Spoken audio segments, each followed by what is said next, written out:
coming in to close out the game. Lately, that has been an automatic win for the Birds, but not last night. The Padres broke through the streak, taking back the lead, and they never gave it back. But as Jim Johnson himself says, that's over. It's another day. A day game in Baltimore, and nobody wants to be on that bump in the ninth inning more than Jim Johnson today.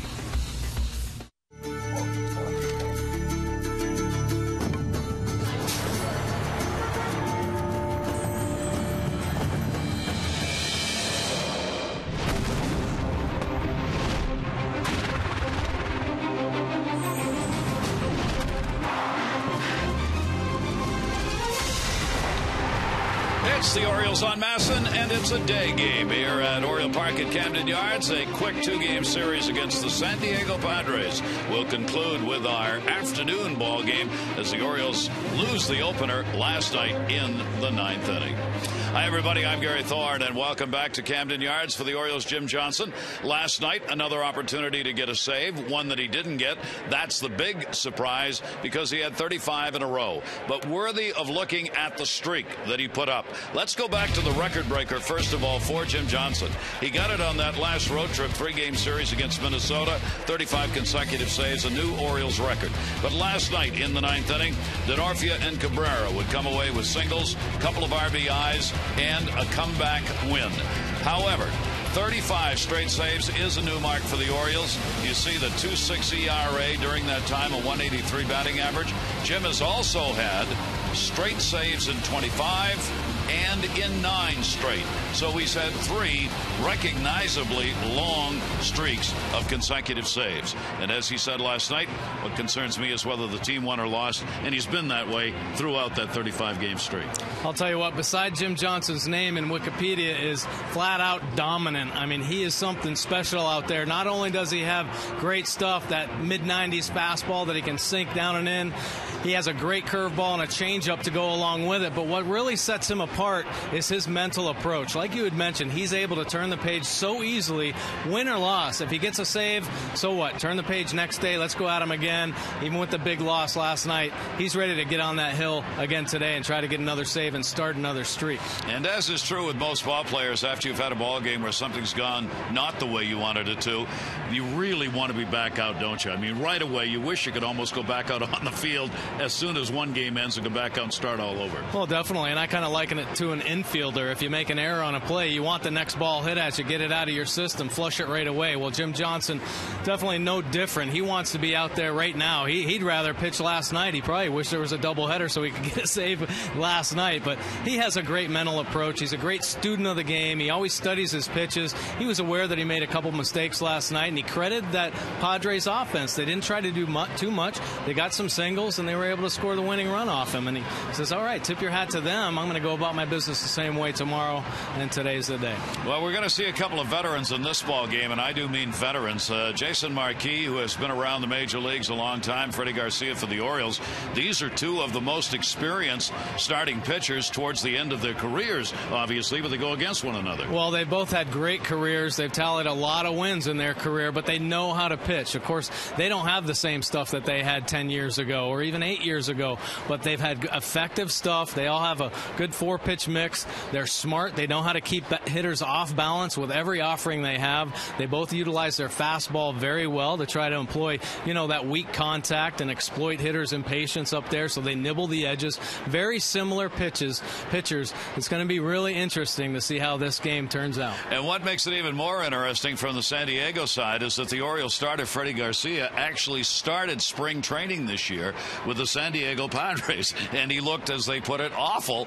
So he was released, and the Orioles were able to pick him up. Well, that's right. It's a great opportunity for Freddie Garcia with the Orioles. Obviously, a chance to continue to earn this 5th spot in the rotation, but Freddie might have a chip on his shoulder today. Yeah. Prove the Padres wrong.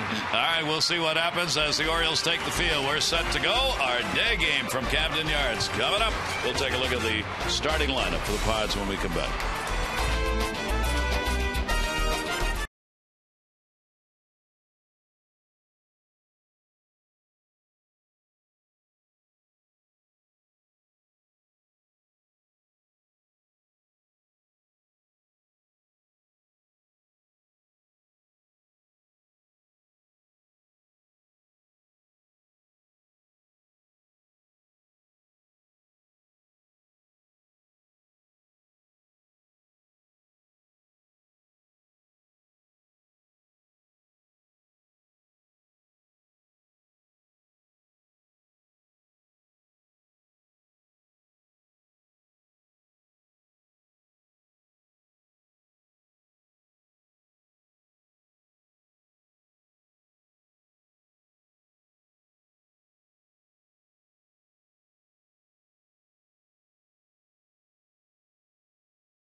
On Masson is brought to you by Southwest Airlines. Find our fares online only at southwest.com.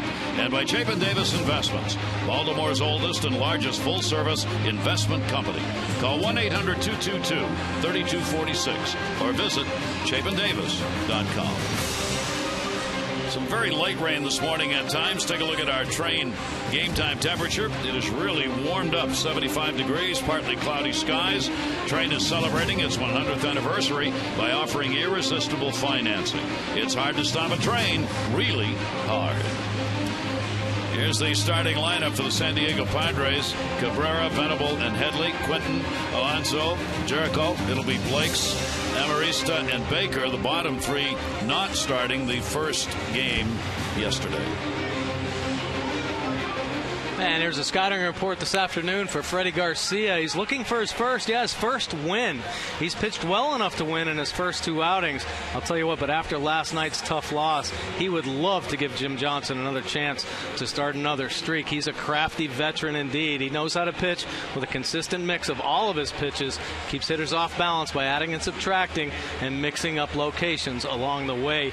Utilize defense. The Baltimore Orioles have the best defense in the game right now. There's Gold Gloves scattered throughout their lineup, and he looks to pound the strike zone, put the ball in play, and let those guys flash the leather behind him. He's had 2 starts this year, 4.26 earned run average, 5 strikeouts to 2 base on balls.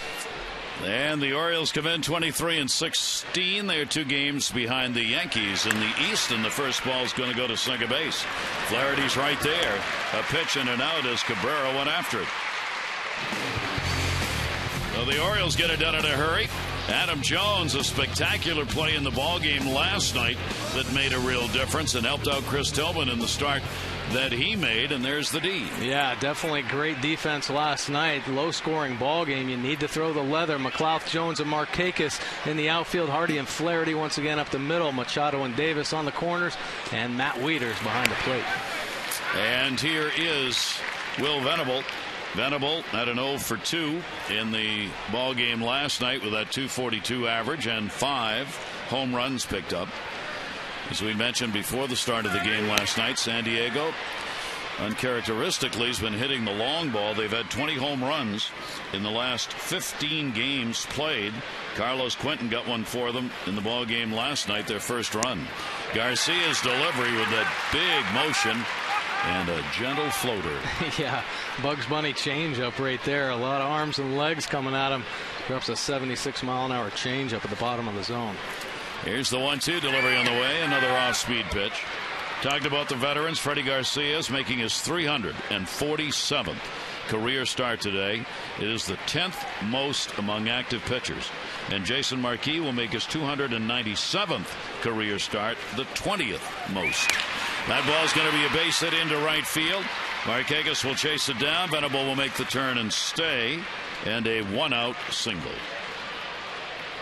Not a bad pitch right there from Freddie Garcia down at the bottom of the zone. Venable, nice job of hitting as he went down to get that off-speed offering. So Garcia will go to the stretch. Headley will be coming to the plate. Schiff put on in the infield.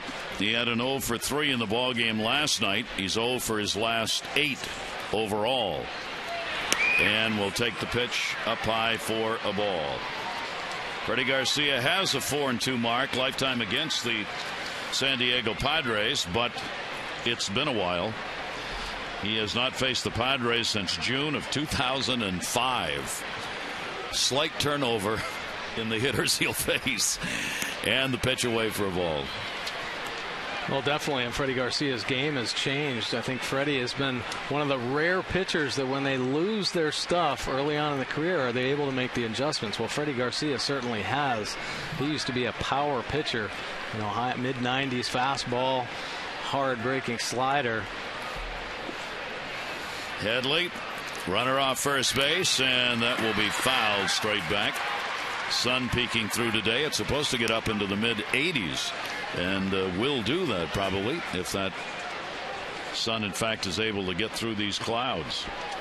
Garcia had a start against the Angels in Anaheim, non-decision, 2 runs, 3 hits, 6 2/3. Lost his last outing against Kansas City, 4 runs, 5 hits in 6 innings, even though he was pretty efficient in getting through the lineup. 2 ball, 1 strike count, and the throw over. That'll get Venable back to the bag. He wasn't very far off.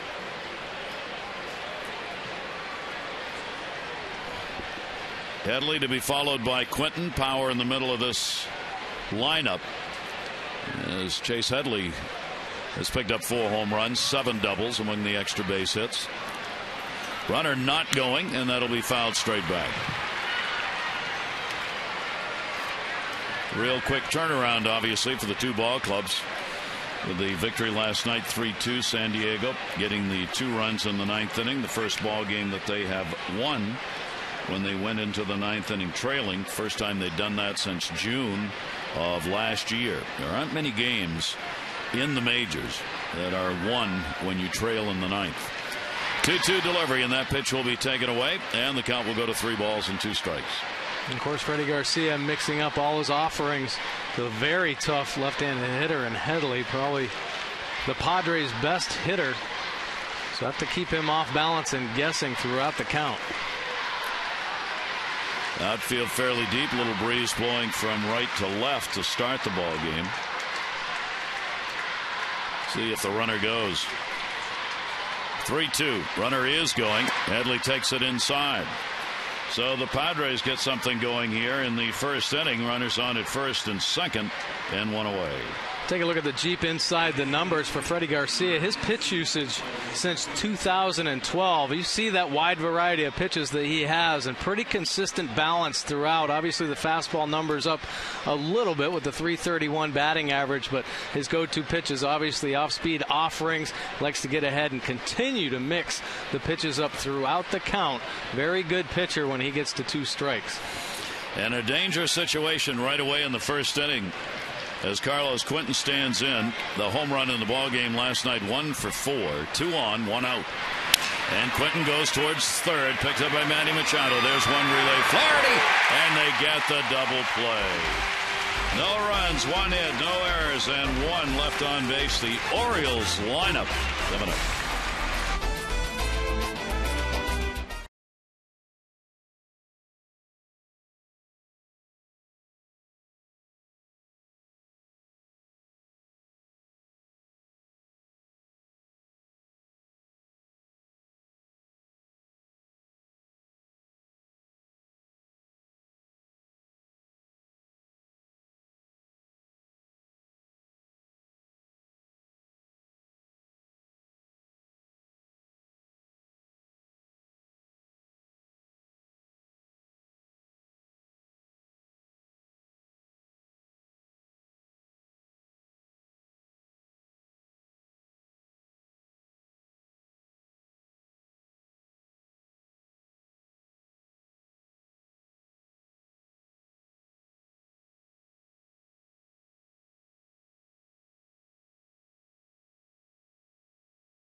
At the ballpark today, it's a day when they come early and learn all about weather forecasting. And there are some of the kids from Lakeland. Take a look at the starting lineup for the Orioles, brought to you by Southwest Airlines. McLeod, Machado, Markakis, Jones, Davis, and Wieters, Hardy, Flaherty, and Pierce. Can you believe it? the same lineup for the Orioles 2 days in a row. Here is the scouting report for Jason Marquis this afternoon. He's a veteran sinker baller. He's coming off his best start of the year, 8 scoreless innings, just giving up 5 hits, and he has 3 consecutive wins. He's on a little bit of a roll. No give. Marquis historically does not give in to hitters, always nibbling the edges, trying to coax hitters into swinging at his pitches and help himself. Even though he's a wily veteran, still pretty athletic out there on the mound, fields his position well, and he's quick to the plate to control the running game. Nate McLouth in that leadoff spot will take the pitch outside for a ball. McLouth had an 0 for 4 in the ball game last night. He's had a lot of at-bats against Marquis, going 5 for 29 with a home run. And that pitch is in there for a strike. It's really interesting to have 2 veteran pitchers like this in the game, both who try and really do the same thing. They're not going to overpower you anymore. Yeah, exactly. And, keep hitters off balance by changing speeds. Tell you what, that last pitch at the bottom of the zone, if Marquis gets that pitch all day, he's going to be tough. Mike Everett has the plate, generally known as a pretty even Steven on ball strike calls as far as what that strike zone is. Pretty true to it. 2-1 delivery to short. Oh, what a catch, Cabrera. He's only played in a game and an inning here at Camden Yards, but I'll tell you, in that short time, if you watch him, he is impressive. Yeah, he's thrilled the Orioles fans with some great defense here in this short series. Nice job of hitting by Nate McLouth, and gets robbed with a great athletic play. Full extension, laid out, taking a deep angle to take that base hit away from Nate McLouth. Quite a play.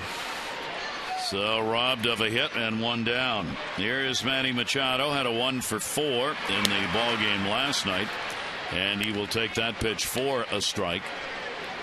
329 with 5 homers and 24 RBIs for Manny Machado, who is now 8th in the American League in hitting.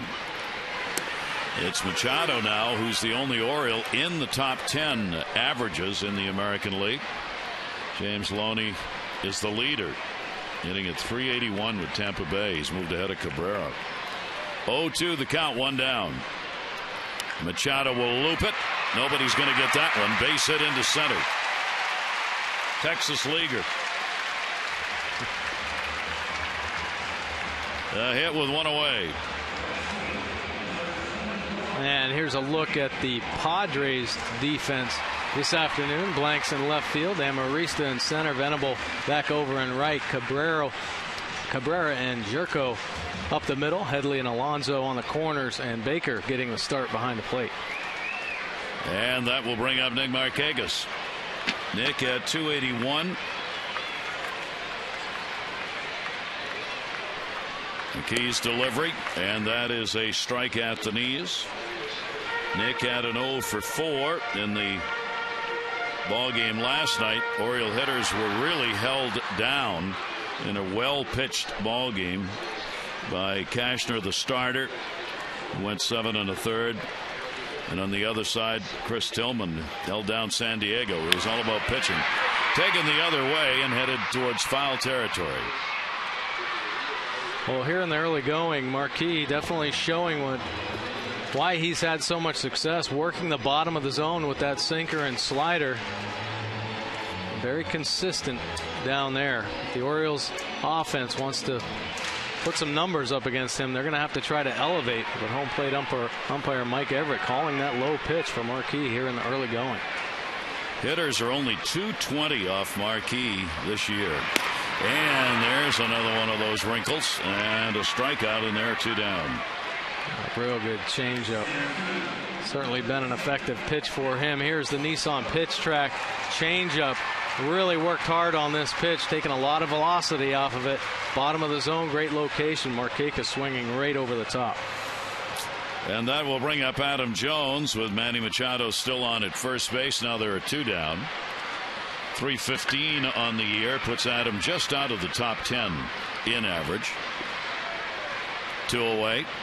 Runner not going. Pitch down low for a ball. The left-handers have hit Marquis at .212. The right-handers .226. Those are pretty impressive numbers for 7 games. He's given up 6 home runs, 3 to each side of the plate.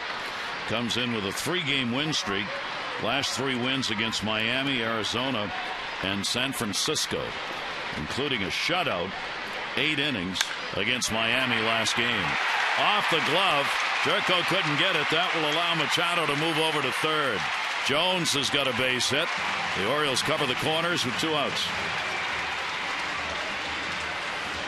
Manny dumped one in center field. What's it about? In our notebook, say what? A Texas leaguer. It's a poorly hit ball that loops meekly over the infield and lands for a hit. Originated Ollie Pickering. You remember Ollie? He started his major league career with 7 straight bloop hits. Now you got to go back to the turn of the century to find Ollie. And when he got to the big leagues, picking up those kind of hits after coming out of the Texas League, people started saying, there goes Pickering with another Texas leaguer. Because that's where he came from, the Texas League, to play in the majors, and thus Texas Leaguer was born. Good stop made by Baker. Davis up. Oh, Baker looked like a hockey goalie right there. Almost a pad save. The reach out. That slider gets away from Marquis. Signs being given by Baker, with Davis a 1 for 3 in the ball game last night. Well, the Orioles get a chance to get on the board here. They can pick out the 2-out RBI. And that'll be whipped foul. Out in front of that one. And a 1-ball, 1-strike count.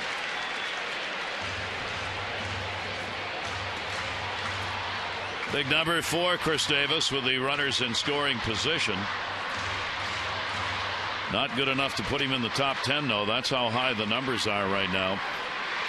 He's got Manny Machado at third, Jones at first, both with base hits.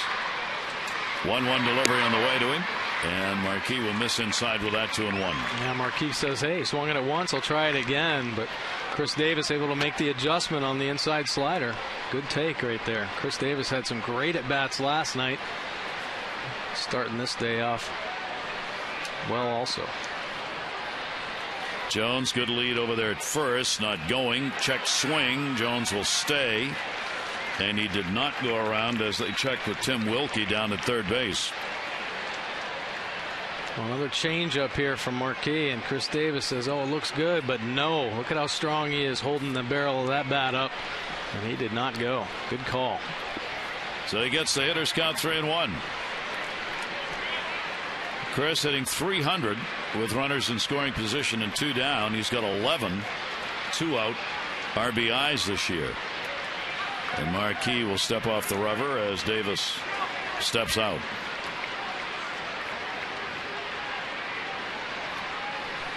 Marquis so far this year has been a ground ball pitcher. 57% of the outs recorded have been on the ground for him. 3-1, Jones going, pitches outside, and they're loaded. Well, Chris Davis once again with great strike zone discipline. Marquis nibbling the edges, trying to induce those swings, but Chris Davis once again laying off some tough pitches. Nice at bat right there to load the bases for Matt Wieters. For Chris Davis, his 22nd walk. He is now tied for 6th in the American League in free passes. Some turnaround from last year. He's going to equal his total walks from last year in about 2.5 months of this season on the pace he's on. Bases loaded, ground ball. It'll go to short. Play will be made Cabrera, and we'll record the out. And that'll do it here in the inning. No runs on a couple of hits, no errors. The Orioles leave the bases loaded, and after 1, zip.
By Luna. Call today for the Luna Double and get your second room of flooring free. 877-241-LUNA.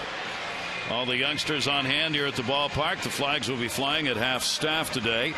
And in 1962, President John Kennedy declared that this May 15 day would be known as National Peace Officers Day, recognizing all of the peace officers around the country, especially those who lost their lives in the line of duty. This is also National Police Week, so that's why the flags are at half staff today. And they are on duty here at the ballpark. And a towering pop-up by Alonso. That'll go to second base. Very high sky and a very high pop-up. One pitch and an out. Buck Showalter, 2-game series. Do you like him? Do you not like him? We asked him. Gary, they don't care what I think. How about what you think? You know, there are things I don't have to play. I remind myself all the time when it's cold and windy or my old bones are creaking. You know, I'm not 20 like Manny. I forget what it felt to feel like that, but, you know, they play the game. And, you know, if they start seeing us dwelling on things, whether it be 4-game, a long road trip, or someone's hurt on the DL, it's just not good for the mentality that we have to have. And 2 games, especially with the National League, is a challenge on your advanced scouting and what have you, but it's no excuse. You know, at the end of the year, we're going to play 81 at home, 81 on the road. We all know the integrity of the schedule with the interleague play is gone because, you know, teams that are competing for the same thing are facing different challenges. It's not like, you know, that you're going to play everybody in both leagues the same number of times. So, you know, sometimes it's just luck of the draw. And as only Buck can do, what the heck was the question? Here's the 1-2 delivery. Not many in baseball think much of the 2-game series. No, I don't think so. And I don't know what is worse, a 2-game series or a 4-game series. Yeah. You know, baseball players so established into their routines, throw a mix in there, and it kind of throws them off a little bit. But I loved what Buck Showalter said about the front that he and his coaching staff puts up. They know everything's grueling, but they still have to go out there with great energy because that stuff can rub off on players. They're smart guys out there, and they know, and they follow their leaders. And Buck Showalter and his staff do a great job every day of bringing energy to the field and keeping it consistent. Yep. 3-ball, 2-strike count, 1 down, nobody on. Jerko at the plate, and he'll rip that one for a base hit into left field as Garcia got one up to him. So he's had a couple of hits now and 4 at-bats in the 2 games. Well, voting for the All-Star Game is now underway. You can go to Orioles.com/vote-orange. Vote often, and if you can do it up to 35 times, you can. Those who do it 25 times will get a voucher for 10 off any box seat, 5 off a reserve for the Astros series at the end of July. And one lucky fan who votes 35 times will get that All-Star jersey autographed by the Orioles All-Stars. It's Orioles.com/vote-orange. And Banks up, and he will take the pitch for a strike. Kyle Banks did not play in the start of the ball game last night. Banks getting the opportunity playing in left field in this ball game. 0-1 count. Banks not a lot of at-bats on the season, only his 20th game. He'll loop that one down the line. It will be a foul ball. Only 47 at-bats, a home run, 5 RBIs, couple of doubles among the extra base hits. Yeah, Blank's one of the players that they look for the future for him, for the power potential there. Just a big, strong kid. When he makes solid contact, ball goes a mile. They just want him to have more consistent at-bats and try to stay healthy. He's been plagued with some injuries throughout the early part of his career.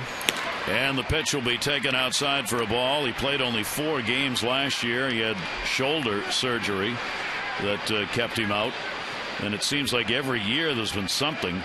2011 Tommy John surgery, 2010 played in 33 games, strained right elbow. 2009 his debut, 54 games, strained right arch in his right foot. I mean, it's been one thing after another, and now it's a strikeout.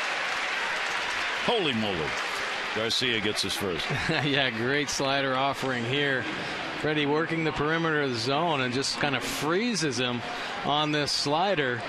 Beautiful pitch at the bottom of the strike zone. Now Mike Everett starting to show his consistency there, and I see the veteran pitchers are probably going to work the bottom of the zone, and that was the Nissan pitch track taking a look at that slider offering. Amarista, who's getting the start in center field, Alexei Amarista. And he'll launch that one in the air to right center. Boy, did he get that. That's going to take a hop off the top of the wall, and it's going to save a run for the moment. It was touched by a fan, I believe, reaching over, and going back to third base will be Jerko. He would have scored on that easily. Amarista will go into second base with a double. Well, the Orioles caught a break right there. Take a look at the pitch here, elevated up in the zone. Now, the times he's been getting hit here in the early part of this game, he's elevated his fastball, and Amarista does not miss this one. Adam Jones giving the signal that indeed it was touched by a fan, bounced up over the fence. So another big moment here with 2 down. Baker getting the start. John Baker. He's had only 26 at bats, 3 for 26, getting another lefty in the lineup. His lefties hit 263 off Garcia, and right-handers 115. Limited at bats through his starts. Pitch is taken away for a ball.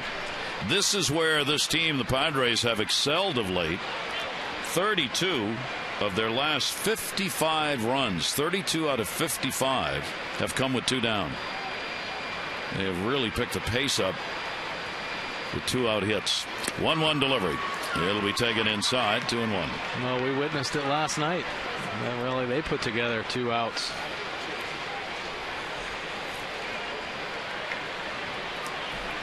No score in this ball game. Padres with 3 hits.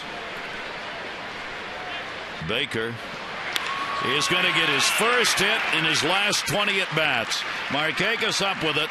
Amarista will score. He gets out of an 0 for 19 at the plate with a 2 RBI single, and the Padres are on top. And a pretty good piece of hitting right there. And once again, the Padres with 2 outs. Strike. This pitch just floating up in the center of the plate. Actually, it faded away in the outer third. Hey, give Baker some credit there, even though he's been struggling. Nice job staying on that pitch, keeping that bat head through the zone. A couple run score for the Padres. So the bottom part of the order comes through for them. Those are the first RBIs of the year for Baker. And the top of the order is Cabrera. What a way to get out of your 0 for 19. Erith Cabrera has played in all of the ball games this season for San Diego. Their fine shortstop, 1 for 6 in the 2 games so far. And that pitch will miss, and a 1-ball, 1-strike count. Well, the Padres jump out to the early lead against 36-year-old Freddie Garcia. Outfield will move in left and center against the leadoff batter. And Cabrera will take the pitch down low, and it goes to 2-1. A couple of pretty good at bats by the Padres here in the second inning. Kind of chasing Freddie out of the strike zone a little bit. 2-ball, 1-strike count. And that will be blooped into foul territory, and no play for Manny Machado. National League's leading base stealer last year. Picked up 44 of them. He's got real good speed. So Machado, until the second strike, had been cheating in even with the bag. He can back up at third base now. 2 balls, 2 strikes, and 2 down, and 2 runs in. Runner goes. Ball right where Hardy moved from. Runner will go to third. Baker, and there's a great piece of hit and run. Hardy was moving over to cover, and Cabrera put it right in his spot. Yeah, it was a great piece of hitting. Kind of a surprise attack with the stolen base here. 2-2 count. Now J.J. Hardy actually in a good position, shuffling over, kind of closing the distance, but keeping the range possibility there. If it is a weakly hit ground ball, he makes that play easily. But that's a bullet by Cabrera, right in the spot that J.J. had vacated. So that's 5 hits in the ball game for the Padres. First and third, still 2 away, and that'll bring up Venable. Venable had a single his first time up, and Venable will take the pitch up high. Venable 7 for 21 with runners in scoring position on the year. Freddie Garcia running into trouble. First inning, a Quinton double play helped him get out with a couple on and only one away, but not here in this inning. 1-0 delivery, runner goes. They're moving. Wieters the throw right there. No! Underneath. And Cabrera gets in with a stolen base. Take a look at this jump. Real good jump from Cabrera. You had mentioned led the National League in stolen bases. Really good throw by Matt Wieters as well. Good tag once again. I think JJ just catches it out in front and then able to get that tag back on Cabrera in time. Cabrera was indeed safe, sliding the back corner of the base. So Cabrera is 12 out of 15 this year stealing bases. Now 2 are in scoring position, and Venable has a 2-0 count. Garcia's delivery to him, and he'll foul that one off way out in front on the swing, and it goes to 2-1 for Matt Wieters. Now he's thrown out 8 of 15. Still one of the best numbers in the majors, throwing out base stealers. At that time, not a chance with the National League leader on the run. Garcia steps off, wants the signs again.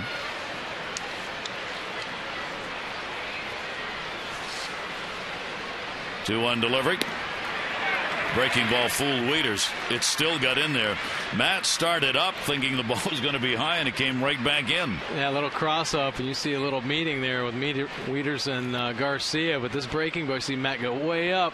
He's able to settle himself back down to get that call. A lot of times umpires won't give a pitcher that pitch, but pretty good athletic move by Matt Wieters to keep that glove down in the zone. Well, Garcia evens up the count at 2 balls and 2 strikes. Venable hitting at 250 on the year. 5 home runs for him this season. Runners off second and third. And Venable fouls it back into the screen. Padres are 17 and 21 under Bud Black. Trying to get things going in the National League. As Black's ball club right now 5.5 games behind the Giants in the National League West. Giants, Arizona, Colorado all grouped together at the top. And then San Diego and the Dodgers in last place. Ground ball, second base, Flaherty over and makes the play. Venable is retired, but a couple of runs in, a 2-out single by Baker, and San Diego on top.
Into the game is Ronald Murphy from Forestville. Ronald has already won $500 for being selected.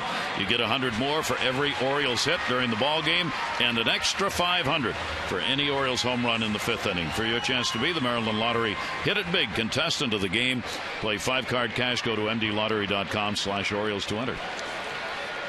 Ronald, good luck in our day game. Bottom half of the 2nd inning. Hardy comes in with a 10-game hit streak against Jason Marquis, staked to the lead. Keep in mind, Marquis is working on shutout innings. having 8 of those in that last game against Miami. And for Hardy, big streak and big numbers during it. 342, 3 home runs, 7 RBIs during the 10-game hit streak for the Orioles shortstop. Yeah, he's been swinging the bat so well. Look at that head position last night on that pitch up in the zone. Very aggressive in the strike zone. J.J. Hardy starts feeling for his swing. You can tell he's going to have some problems, but he's feeling confident, and he's letting that bat head fly. More at-bats against Marquis than any Oriole in the lineup, and he drills that one to left field, way back at the wall, and goodbye, home run! J.J. Hardy continues red hot, and the Orioles make it a 1-run ball game.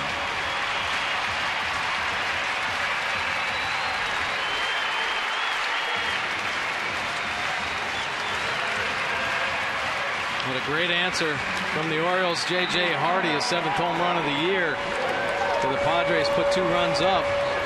Nice to get a quick run right back on the board. Here's the Nissan pitch track. High fastball, top of the zone. J.J. Hardy ready for it. Great swing, and he stays as hot as he can be. So an 11-game hit streak, more importantly, puts a run up on the board for the Orioles with his 7th. He's had 4 of his 7 home runs here at Camden Yards this year. And the pitch is outside for a ball. That is the 7th home run surrendered by Marquis. That has been a problem for him. 4 hit by right-handers. And the Orioles, on their 3rd hit, get on the board. Flaherty had a home run in the ballgame last night. 1 for 2 with a homer. And that will bring Baker out to try and settle Marquis down. Well, Ryan Flaherty's been swinging the bat really well. Not a lot to show for it here over the past week, but he's been covering the baseball, really making solid contact. Had a super night at the plate last night. You had mentioned he hit the home run, but he hit a line drive, and Alonso made a great play on a first base, and he also had a huge base on ball. That'll go right to second base. Jericho's there to get it, and that's the way it's going for Flaherty. Let's take a look at the Jeep inside the numbers. The pitch usage 2013 for Jason Marquis. He has everything. His fastball is his ground ball pitch, so he's obviously going to throw that a little bit more, but that slider, really effective pitch for him. And his changeup, he's taken about 3 or 4 miles an hour off that pitch. It's become very effective. It's about 10 to 12 miles an hour slower than his fastball. Steve Pearce in the DH role. A 1 for 3 in the ball game last night. Steve's got a 3-game hit streak and has moved his average up to 250. 1-0 count with 1 down. Marquis wants a new baseball. J.J. Hardy with a homer for the Orioles. The Orioles have actually been out-homered here at Camden Yards this year. Orioles have hit 16. Opponents have hit 23. On the road, the Orioles have the advantage over opponents 31-20 in homers. That will change as the Orioles start to catch up in some of these home games after playing so many on the road. Like Showalter's ball club, a string of 14 out of 17 on the road. Yeah, that was a tough stretch there. 20 games in a row as well, just in the heart of that. This is outside. Marquis falls behind 3-0. He will walk batters. He's walked 21 in the 45 and a third innings that he's worked. Pierce, the 3-0 delivery to him, and 4 straight. That's a couple of walks in the ball game. Orioles open a 3-game weekend series Friday when they host the division rival and red-hot Rays. They'll miss an inning of the excitement, including Saturday's special 4:05 showdown. Get your tickets in advance and save 888-848-BIRD, Orioles.com. Friday 7:05, Saturday 4, and then the Sunday game at 1:30. The Rays have been playing some good baseball. Here's Nate McLouth, runner on at first base. He lined out to short his first time up on a fine play made by Cabrera.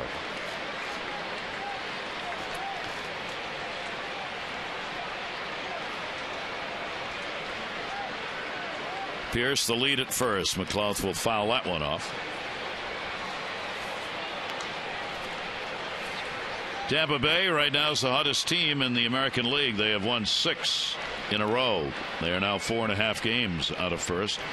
Toronto's starting to win, but they're still 9.5 behind the Yankees. They've won 3 in a row. Red Sox have lost 3. And the pitch is taken down low. And a 1-ball, 2-strike count. Marquis just getting lower and lower. If you chase a pitch at the bottom of the zone, he's going to keep trying to make you fish down there. There's a good example right there, but Nate McLeod able to lay off that tough changeup. 1-ball, 2-strike count. Only one away. And jammed him. That'll be fouled off first base side. It'll stay at 1-2. Yankees will be home against Seattle. Iwakuma against Hughes in that game. Boston's lost 3 in a row. They're at Tampa Bay. Lester against Price are the scheduled starters for their matchup tonight. Here's the 1-2 delivery, and that's inside. Again, a nice stop made by Baker, and Marquis all over the place now. And a 2-ball, 2-strike count. Yeah, it really is. I mean, mixing up all of his pitches, but can't get into a rhythm finding that strike zone. You had mentioned that he does average, 4 walks per 9 innings. So, and I had talked about him not ever giving in, but you got to be kind of close to the plate in order to induce some soft contact. But he's been bouncing some pitches here. 2-2 delivery on the way, and that's way outside. You can see the frustration from the veteran Marquis. He's 34 years old, as we said. A lot of starts, 20th most among active pitchers. Usually don't see that kind of emotion showing from a veteran, but he's really upset at his own performance here. He can't find, as Mike said, a rhythm and locate that strike zone. Runner goes, 3-2, fouled off again. Steve Pearce picked up that stolen base last night, and Buck Showalter now putting him in motion. 3-2. A good call for Buck. Kind of spark this offense a little bit. Move guys around, create some holes out there for Nate McLeod. And McLeod, if there's any hitter who's going to frustrate a pitcher even more, it's Nate. With all the foul balls he can generate. 3-ball, 2-strike count will be coming again. Only one away. See if Pearce goes again. Good time to throw over, and he does. If you were fly casting, that would be a pretty good arc.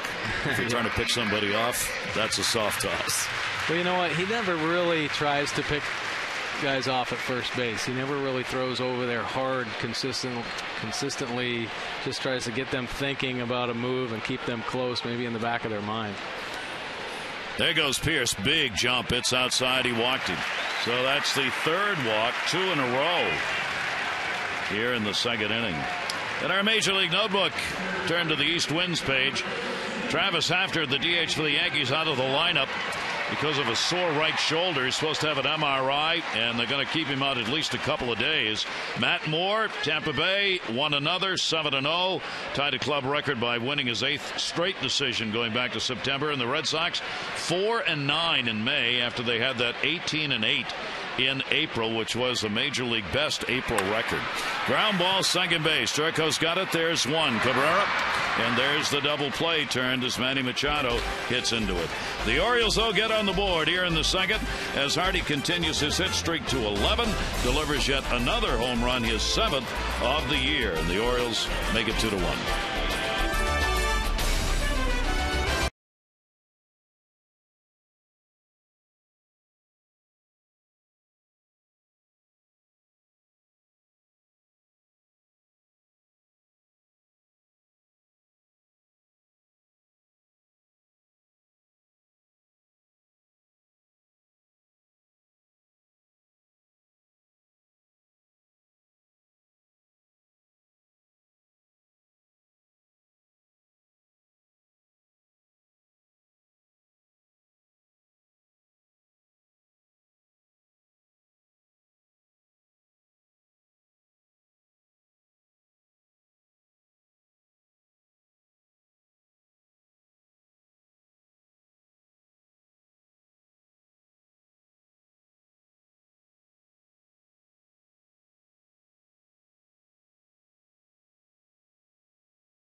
On Masson is brought to you by PNC Bank for the achiever in you, and by Just for Men. Just for Men Auto Stop, the foolproof way to get rid of gray. Our day game now 2-1. Freddie Garcia will miss up high with it for a ball. 2-5-0 for the Padres. 1-3-0 for the Orioles through 2. Chase Headley drew a walk his first time up, the only one surrendered so far by Garcia. Trying to drive a pitch that won't be driven. And 1-1. 73-mile-an-hour curveball right there from Freddie Garcia. Chase Headley says, hey, I've got to be able to hit this pitch. Here's the 1-1 delivery from Garcia, and that'll just miss outside as the count goes to 2-1. Orioles come in 2-2 in interleague play so far, while the Padres are 1-3. They were swept by Tampa Bay on this road trip, and that's going to be foul back. Headley gets the shift put on with Flaherty out there in shallow right field, and Hardy moved over to the second base side of the bag. Yeah, Manny swung way over, playing J.J. Hardy's position right now, but a lot of coverage. Obviously, the pull tendency is very consistent for Headley. Here's the 2-2 delivery to him, and that'll be up high. So Headley works the count full, 3-2. They really missed him on the DL. Came off April 17 with that fractured thumb he got in spring training, so he's really just trying to get back into game shape. That'll go into the shift at first base. Davis will make the underhanded toss, and Garcia is there to get it. Let's take a look at this moment in baseball history, brought to you by Volkswagen. How about the times on these games? In 1918, Walter Johnson threw an 18-inning complete game. So did his opponent on the mound that day. It took him 2 hours and 47 minutes. In 1991, the Red Sox and the White Sox played a 9-inning game. It took them 4 hours and 11 minutes. A new record for the slowest 9-inning game. And in 2010, Dylan Bundy, the Orioles star, threw 5 innings in Game 1 and 5 innings in Game 2 to help his team advance in high school to the state championship game. He was only a junior at the time. Down to third and foul. In that ball game, Bundy in 2010 had to come in the opener, the final 5 innings, and the first 5 innings of the nightcap. He threw 181 pitches in the course of those 2 games, striking out 20 batters in 10 innings worked. His team won both ends of that and went on to the Oklahoma State championship game. Pretty impressive right there, and he's such a great athlete. He probably went 5 for 5 with a couple home runs too. Volkswagen Springtoberfest event is going on now. Visit VWDealer.com today.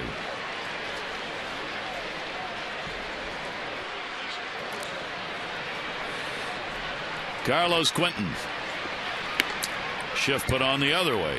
Now Flaherty gets to move to the shortstop side. Carlos Quentin, a couple really good swings last night. Obviously the home run to get the Padres on the board, but Adam Jones robbed him of a home run, and he just missed another one. So he's feeling pretty good. I think the healthier he gets, the more dangerous he's going to be. Problem's been with the knees. He's had some operations, and they're trying to get him to hit more from the top than the bottom, rather than using the legs to drive. Use the upper part of the body. 2-2 delivery on the way, and a ground ball down to third base. Big hop. Manny Machado with a reaction and gets the out. That one almost took his head off. Oh, quite a play right there by Manny Machado. Looks like just a routine 2-hopper. This ball hits something and kicks away. Look at the freedom of the glove by Manny Machado, and that allows him to make that play. It doesn't matter really any feeds from an infielder or a ground ball. You have to be able to anticipate a bad hop to make that type of play, and Manny was prepared for it. So Machado gets the assist on the second out. Here's Alonso. Yonder Alonso has been playing a very good first base for this San Diego team. He ended up with a 1 for 4 in the ball game last night, 0 for 1 so far in this one. He's been on base 17 out of the last 20 ball games for the Padres. And we'll take the Garcia delivery inside. See if this ball game settles down for both of these veteran pitchers into a pitcher's duel, or whether the hitters continue to hit the ball hard. If they do, you're going to get some base hits. Marquis over there watching. 1-1 delivery by Garcia, and a 2-ball 1-strike count. Well, with both Garcia and Marquis, I think both offensive plans are to try to get them to elevate the ball up in the zone. And right now, the damage has been done on elevated pitches by both Garcia and Marquis. So pretty good approach for both offenses. If they start chasing those pitches down and out of the zone, this is going to be a quicker ball game, and the pitch counts are obviously going to go down. But both pitchers very good at nibbling the perimeter of the strike zone. But when they make a mistake, it seems like both teams are ready. 55 pitches have been thrown by Freddie Garcia. 2-2 delivery on the way, and that's another foul ball. Garcia in his 2 starts threw 78 in his first start, 77 in the second. That 80, around that 80 pitch count area is where the Orioles get concerned for Freddie Garcia. See how this one goes. 2-ball 2-strike count against the Padres. That 4-2 mark coming in for Freddie Garcia. Ground ball second base. Flaherty is there. In a good inning. Retires the side in order and gets him out on ground balls. Bottom of the third, the Orioles will have the middle of the lineup coming up.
Brought to you by Chevrolet. Find new roads. Yeah, Baltimore Orioles leading the way. Best series record this season, 9-3-0.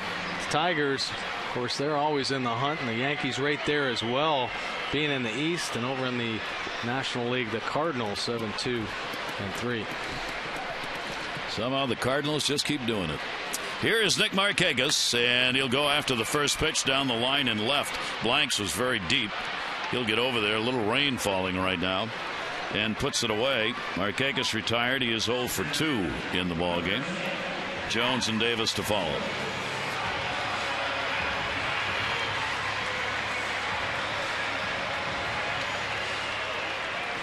Think the kids care? Not a lick. No way. Just another reason to play. Yeah. And they've been here since about 9 o'clock this morning. Yes, indeedy. Lots of good chocolate, sodas. Jones shows bunt. The pitch is in there for a strike. Adam with a single. His first time up.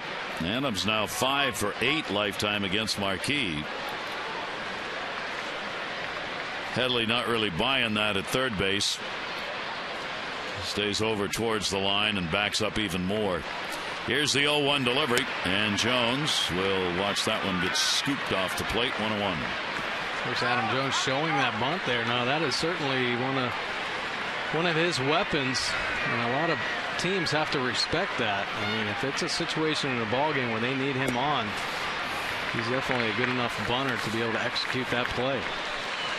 He'll get ahead on the count here. 2-ball 1-strike count to Jones. Adam with a 345 off righties, 233 off left-handers so far. 2-1 delivery and a ground ball right off the end of the bat. Cabrera. 2 down. So Marquis trying to hustle it along here. We'll get the change of baseballs to try and keep a dry one out there after the ground ball off that wet grass. Davis coming up to a walk his first time up. 3rd inning, 2 down.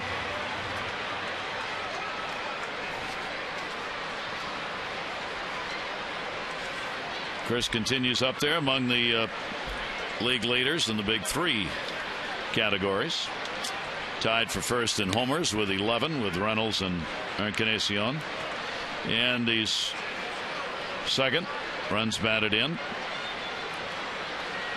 Just having the great start noticed all around baseball. Only Mike Napoli has more extra base hits, and he only has 1 ahead of Chris Davis.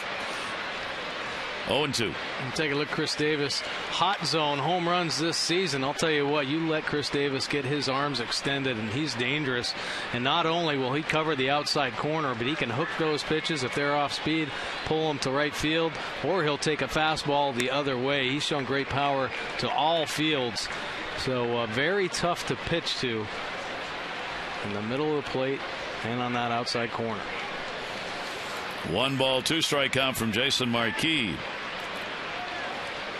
2 down, bases are empty. And Davis will take that one down low. Marquis again just acting completely disgusted.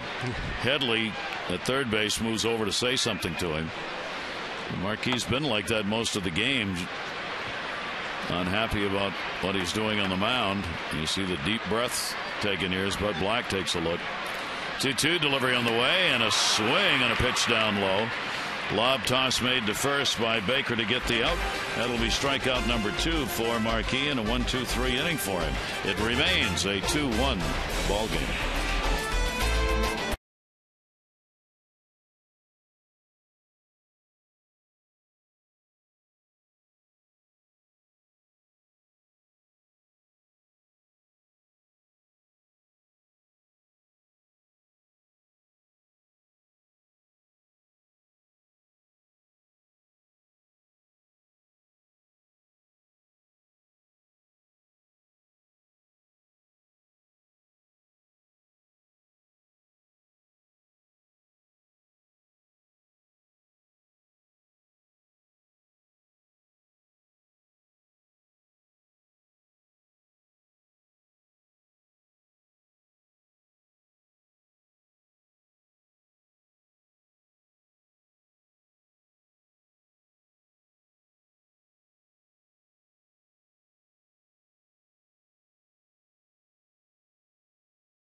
Page, who'd have thought James Loney of Tampa Bay would be leading the American League in average? He hit .249 last year. He's hitting .381. Who'd have thought Chris David would have been sandwiched in at number 2 in RBIs? Only Miguel Cabrera ahead of him.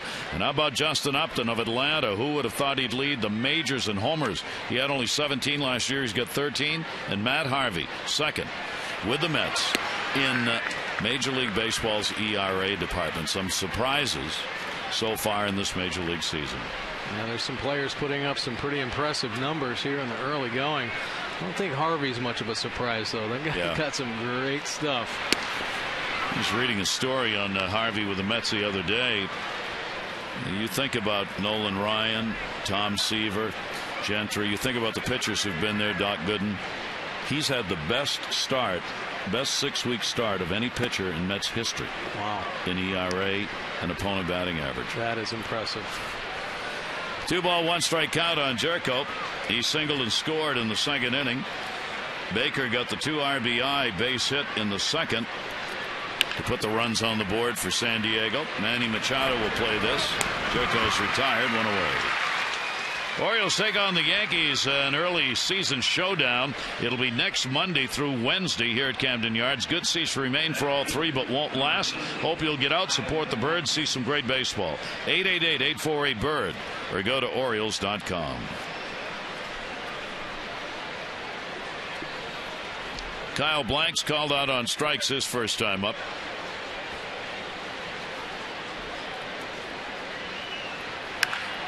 Oh my. Way back in left field, we talked about his power, and goodbye home run. Halfway up that first section, Blanks delivers the homer, and it is a 3-1 ball game.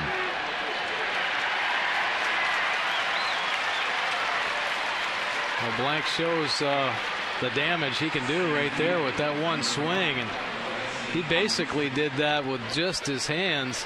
He has to pull his hands inside to get to this pitch, and he has such great leverage. I mean, that's a short swing right there, and he hit that ball a long way. Imagine when he figures out how to use that whole body of his. Whoa. Blanks will pick up his second home run of the season and his 6th RBI. Here's Alexei Amarista. He doubled and scored. Boy, the damage is being done here through the first 4 innings, all with the bottom 4 hitters in the lineup for San Diego. 1-ball, 1-strike count. Amarista will take it away. Garcia gives up his 4th home run. 2 to lefties, 2 to righties on the season. 4 of those home runs coming in just 16 innings pitched. Here's the 2-1 delivery. Amarista will foul it off. I'll tell you what, Freddie got into a real good groove there at 5 consecutive ground balls. Really keeping the defense on their toes out there, but that one mistake, it really wasn't a terrible pitch. You just have to credit Blanks for being able to pull his hands inside and get the barrel to that pitch. 2-ball, 2-strike delivery. Amarista will chop that one foul. Another one of the young players in this lineup. He's only 24 years old, out of Venezuela. Played last year in 105 games, hit .240 with San Diego. He's a minor league .312 career hitter. They acquired him from the Angels in a deal last year. 2-2 delivery. Amarista will punch that one to right. Nick Markakis has got to turn around. It's going to hit right off the base of the wall. He'll go into second base, sliding with a double. What is going on in the bottom part of the San Diego lineup? They're red hot right now. Pretty good piece of hitting right there by Amarista, and he really squared this ball up. I think it kind of surprised Markakis as well. Big breaking ball, and he stays on it and drives this pitch. That's a line drive, and Nick Markakis, it just goes off the fence. He just watches it go off the base of the right field wall there. Plays it really well, but Amarista with the speed able to get into second base safely. Only one away. Here's Baker. He had the big 2 RBI single. So the bottom 4 right now in the lineup have gone 5 for 7. They picked up 3 RBIs, had a home run, and 2 doubles. The only other hit, Cabrera's had a single, and Venables had a single. At the top of the order, that one to center field. Jones, runner will tag.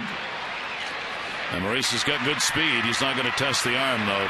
Jones all the way to third, and the fly gets the hand from the crowd. Wow, that was impressive right there from Adam Jones. I'll tell you what, when Adam Jones is able to circle that ball and get behind it, he is his best arm in the game, or one of the best, and he made a perfect throw to keep Amarista at second. So Amarista smiling there, talking to Flaherty about not going. There's enough glare today, even though it's overcast. That's why Jones, others have their glasses on.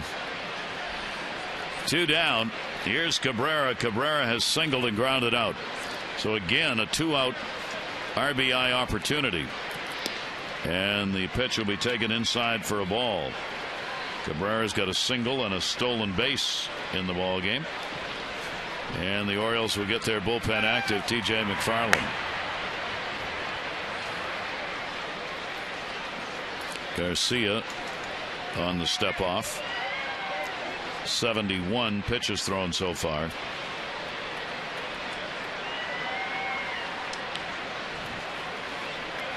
Cabrera waiting on it. Breaking ball, it's going to miss, and the count goes to 2-0.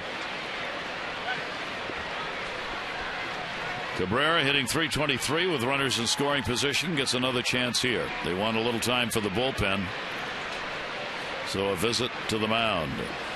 Rick Adair out not only to give T.J. McFarland some time, but to give Garcia a little bit of breather. He's had a couple innings where he's really had to labor through, and that's the concern, I think, when you talk about pitchers and the depth of their ball games, how far they go, how many innings do they really have to struggle through and grind through. I mean, it takes its toll not only mentally but physically on a pitcher. And Freddie Garcia, the second inning was a rough one, and now here in the fourth, he's really working hard to try to get through this inning. Garcia was working at AAA Norfolk before he was called up, where he went 4-0, and he had pitched at least 7 2/3 innings in those starts. That is going to miss as well. So he falls behind 3-0 on the leadoff bat of Cabrera with a runner at second, a run in on the homer by Blanks in the inning.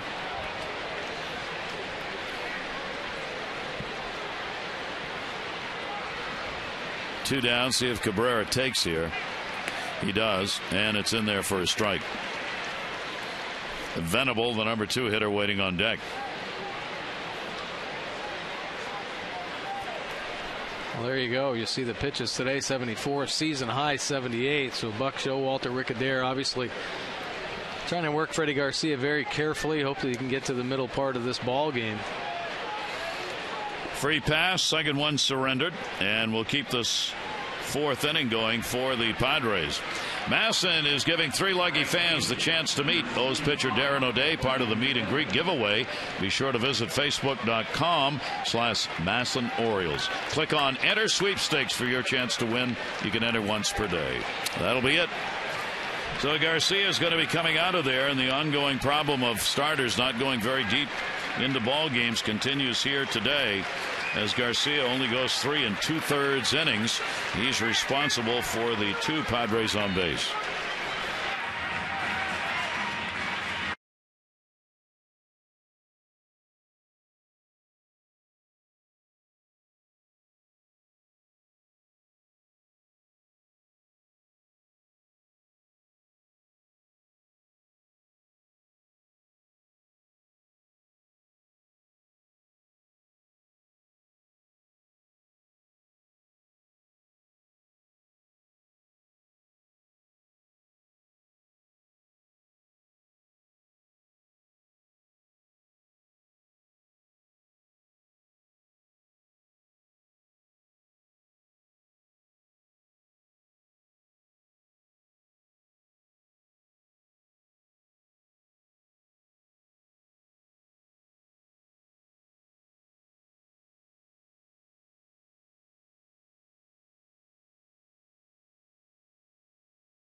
Kind of labored through a couple innings.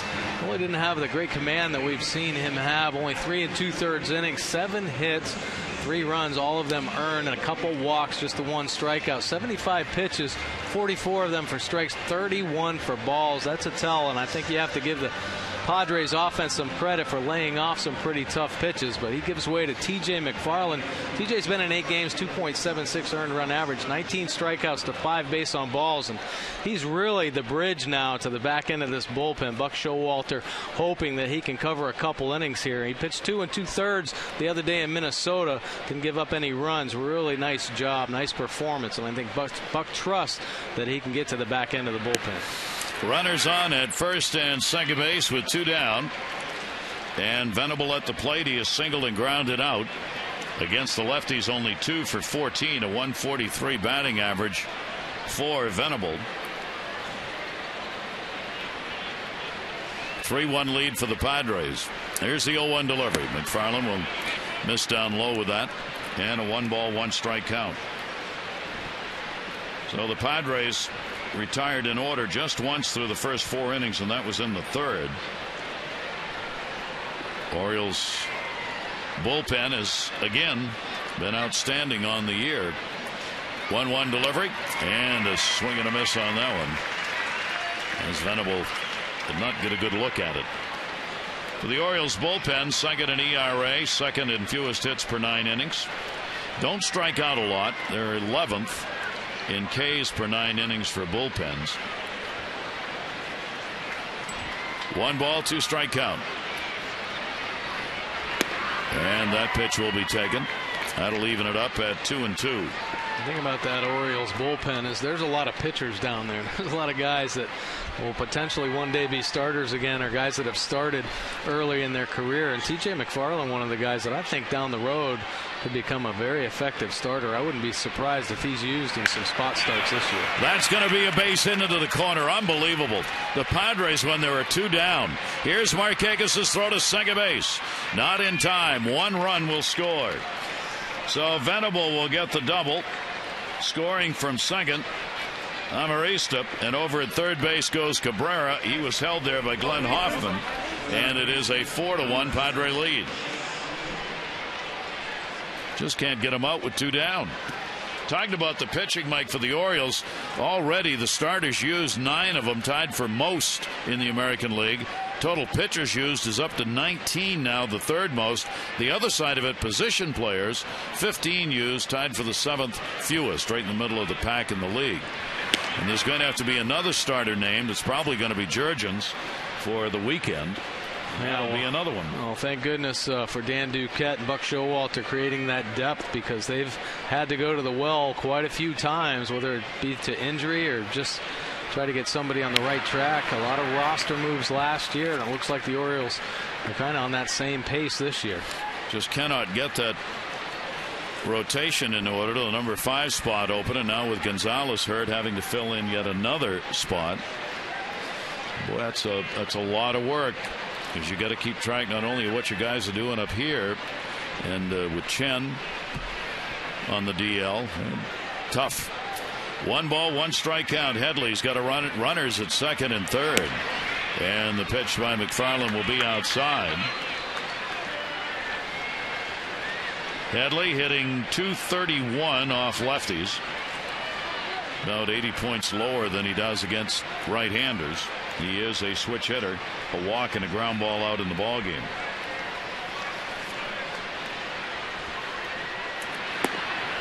And the pitch by McFarland will be taken away. Count goes to 3-1. You've got the home run hitting Quentin waiting on deck. Yeah, it's definitely a tough situation. The open base, you want to try to work the perimeter and let Headley try to get himself out in this situation. 3-1 ground ball. It'll go to short. Hardy will make the play over to first base, and that will retire the side. But not before a couple are added. A home run by Blanks, RBI double by Venable, and it's a 4-1 Padre lead.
steal it from that kid, eating ice cream like that. A lot of youngsters on hand here at the ballpark, and I was just asking Mike Bordick, you remember your first game, Major Leagues? Yeah, I went to Fenway Park with some neighbors. Had a great time. Kari Yastrzemski, actually, we talked about him last night, got a base hit. I think it was foul, but it was his birthday. Umpire, said, hey, go ahead, Yaz, get the base hit. You're a little bit older now. You do remember those, and the kids on hand here today, and there are 1,000 plus, are going to remember a day at the ballpark. For many of them, I'm sure it's the first day that they've had at the yard. They were here early in the day. Meteorological session went on. Kids were talking about the weather by the WJZ folks, and then they get to stay for the ball game. So memories made here today in our day game. Right now, San Diego's got a 4-1 lead. Well, I'll tell you what, a lot of the kids around this local area hear so much about the Orioles. Obviously, last year inspired a new generation of baseball fans. So there's a lot of excitement. And, of course, they know everybody out here. And some of their favorite players, obviously Davis, Jones, Wieters, Hardy, doing some super things. So there's a lot of excitement in the stadium today. 2 ball, 1 strikeout. Wieters grounded out his first time up. Jason Marquis with the 2-1 delivery to him, and that'll be foul back. Padres 4-8-0. The Orioles 1-3-0. Garcia's final line: 4 runs, 7 hits, 3 2/3 innings, 2 walks, and a strikeout.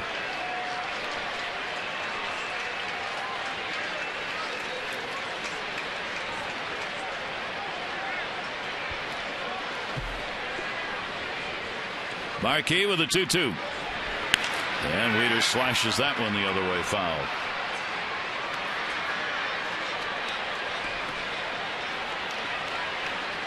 The Orioles trying to get some offense going against this veteran Marquis, who's not been very happy with the way he's pitched, but he's given up only a run on 3 hits. That's right. Well, he knows that if he's around the zone with his off-speed offerings, he's going to induce a lot more swing and misses. You see the frustration. He's bounced some pitches. He's actually missed like 3 or 4 feet out of the zone. So not the consistency, obviously, that he's used to, but he's had success when he's around that strike zone. Wieters lifetime a 1 for 6 off Marquis. Has worked him here to the 7th pitch of this at bat. Matt hitting at .231, 5 home runs, 20 RBIs.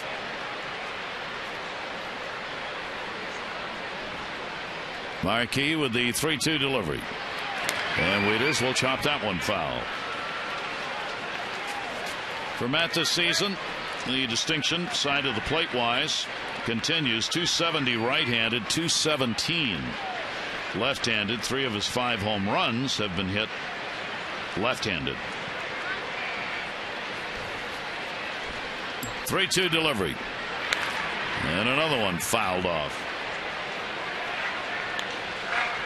Well, Matt Wieters, I think throughout his career has just been a better overall hitter from the right side. Certainly more power from the left side, but I think he has a few more holes there. He's shown just great consistency from the right side of the plate. He has a shorter, more compact swing. 3-2. Going to be 10 pitches at least in this at bat. Wieters, Hardy, and Flaherty. 57 pitches have been thrown by Jason Marquis. Sure sign of spring. A beautiful songbird on hand. It's a day game. I'm going. Here's the 3-2. Wieters gets into that one. Right center field. Way back. Fans are up. Goodbye. Home run. Matt Wieters makes it a 4-2 ball game, his 6th of the year, his 21st RBI.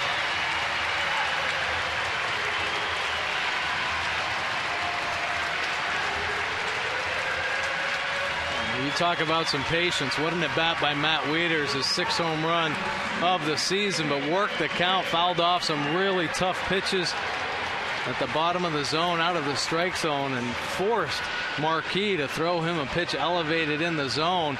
See Matt Wieters, that extension, now really not a bad pitch as far as off the plate goes, but elevated just enough for Matt Wieters to square it up and drive that home run. Quite an at bat for Wieters. A 10-pitch at bat, fouling off pitches, and then gets the home run to lead the inning off. So the Orioles' 2nd home run in the ball game. Pitch will be taken inside by J.J. Hardy. Hardy got the home run in the second inning, his 7th. He's got an 11-game hit streak. As Marquis continues to give up a lot of home runs. Bouncer to third. Headley will make the play. Over to Alonso for the out. 1 down. Our PNC Minor League report brought to you by PNC Bank for the achiever in you. Henry Uridia showing up again at Bowie AA, and there's why. Yeah, great numbers over the last 10 games. 425 batting average, 11 RBIs there. I mean, really good numbers overall as well. 360. There's a lot of potential with this young outfielder. I think there are a lot of things they have to work on defensively, though, as far as jumps, maybe arm strength a little bit, but showing his skills, obviously, offensively. I mean, a lot of tools there with that bat. Ryan Flaherty. Ryan lined out to second base. Pierce waiting on deck. And the 0-1 pitch will be taken for a strike from Marquis. Marquis came in with an ERA on the road of just 1.98. He is 1-1 on the road, 4-2 overall. 0-2 delivery. And Flaherty will take the pitch inside.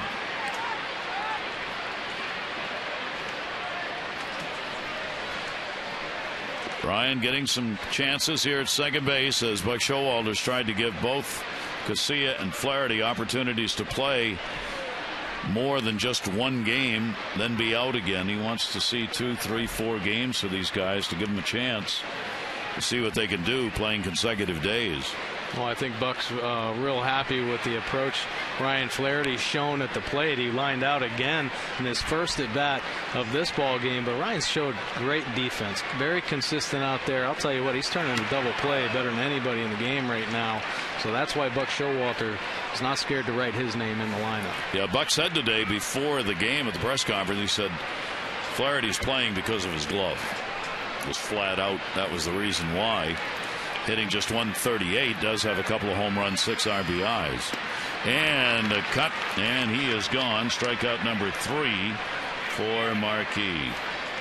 On Wednesday, May 29, the Orioles host the Nationals. The first 10,000 fans, 15 and over, will get the Crush Davis Power T-shirt. Celebrate Chris's great start with this exclusive shirt. It's on Wednesday, May 29, right here at Camden Yards. 888-848-BIRD to go to Orioles.com.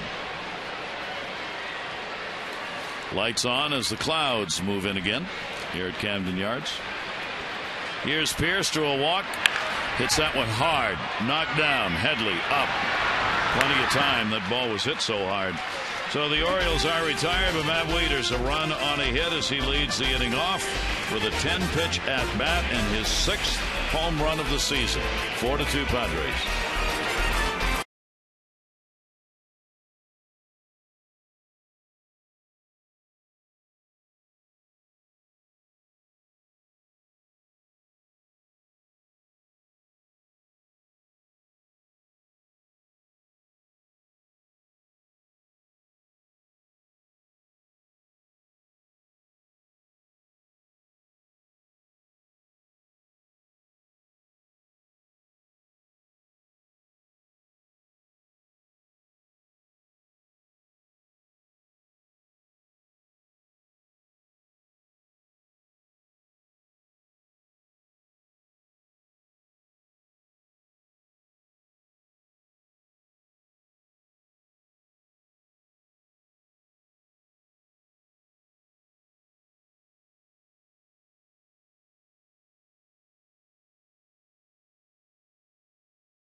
Orioles baseball on Masson brought to you by Chevrolet. Find new roads. And by Ocean City, Maryland. Book your Ocean City, Maryland vacation at ococean.com. Just what you want the kids to have when they've been here for about 4 hours already. A little sugar. Keep it going. Keep loading up on that sugar high. Yeah. There they are. Or you can go the ice cream route. Either way. Something for everybody. That's right. Here's Carlos Quentin. And Quentin will nub that first one foul. Quentin has hit into a double play, and he has grounded out. Quentin, of course, had a service suspension this year. The 8-gamer. He's the one who charged the mound after he was hit by Zach Greinke with a pitch. The 0-1 delivery. Coming into this season, Carlos Quentin hit by a pitch 230 times in 1,100 games in his 9-year professional career. Talk about crowding the plate and having your arms out over the inside of it. Wow. I'll tell you what, you have to be fearless to a point up there when you stand in that batter's box, and he just doesn't want to move. Quentin off the lefties, 1 for 17. And Hardy's got that one. And Quentin's retired. 1 away here in the 5th inning. Take a look at our AT&T Mobility Trivia Fact. The Orioles 3-2 loss last night to the Padres. The 3rd loss in their last 12 interleague home games. And the first one since June 30 of 11. Interleague loss at home. See, in interleague play, the Orioles started out with some problems with it between 97 and 07. From 08 to the present, though, they've really picked it up 30-19. Here's a shot for a base hit. Alonso's on with a single, his first hit of the day. A 1-out single here in the 5th inning. Now the slider is probably McFarland's most inconsistent pitch. It has great movement and action, but he tends to leave it up more often and make mistakes with it than any of his other pitches. Really has a good 2-seam fastball, nice sinking action, great changeup off of that fastball, same type of arm action, good movement. It's that slider that I think he's just trying to work on being more consistent with that pitch. Jericho will take the pitch inside. He has singled and scored, grounded out. Now we get to that part of the order that's been just on fire here, the bottom 4 in the lineup with the big offensive days. 8 hits for the Padres. They lead at 4-2. And McFarland's pitch will miss outside. Jericho against the left-handers, hitting .257. One of his 3 home runs. Coming against a lefty. 2-0 delivery to him. And that's going to be outside. And McFarland will fall behind 3-0.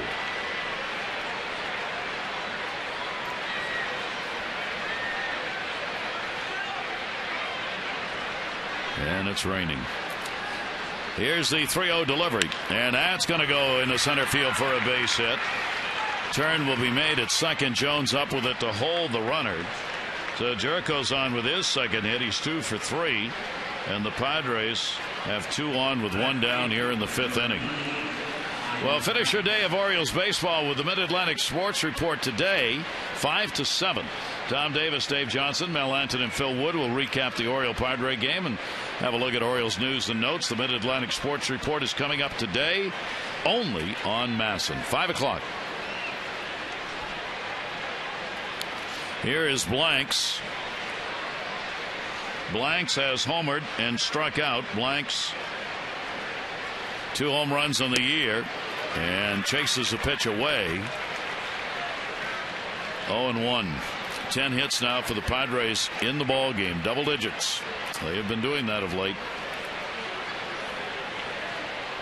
2 on and 1 out. Kyle Blanks, another home run cut. Couple good fastballs right there from TJ McFarland, though. He has such great late movement on that 2-seam fastball. Even if Blanks hits that, it's probably going to be a ground ball. Still got to be careful, keep it down in the zone. You saw the power that he has. 26-year-old slugger will take the pitch down low. Here's what we're talking about with the bottom part of the order.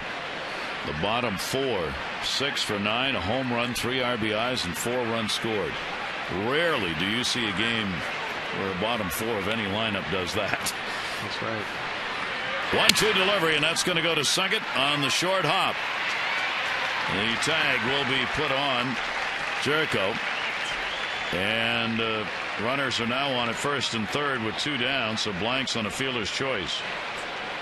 Well, Ryan Flaherty had a couple options on that play right there. The line drive, nice job coming up to get that short hop. But he could have, we saw him last night give a great power feed. He could have power fed that ball to J.J. Hardy with a chance of getting out of this inning with a double play. Or he could have just thrown to first base and then got Jericho in a rundown. So a couple options. He chose the safest way and just got the tag. But it keeps this inning going with 2 outs, runners at first and third for the Padres. This is where the Padres have done the damage with 2 down. Amarista, a ground ball again towards second base. Flaherty's got this one, makes the throw and records the out. And that will do it. No runs, couple hits, no errors, and 2 are left on base. 4-2 Padres.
This afternoon from Camden Yards, John Baker hits the Padres the early lead with the double and 2 RBIs, but J.J. Hardy answers right back with a solo shot in the 3rd inning. Kyle Blanks answers back in the 4th with a solo shot. Freddie Garcia pulled after the 4th. Matt Wieters inching the Orioles closer with another solo home run in the 4th inning. And we go to work here in the bottom half of the 5th inning. Our Geico game highlights brought to you by Geico, saving people money on more than just car insurance. Nate McLouth, leadoff batter, has drawn a walk and lined out. Jason Marquis, the 1-0 delivery to him, is fouled off. We invited people to skip out of work, come to the ballpark. Apparently, we didn't tell them they should probably change their clothes so they wouldn't be readily identifiable. Nevertheless, here's the 1-1 delivery. And the pitch is taken inside. Marquis has walked 3, struck out 3, given up 2 runs on 4 hits. Nate McLouth trying to kick it off Machado and Markakis.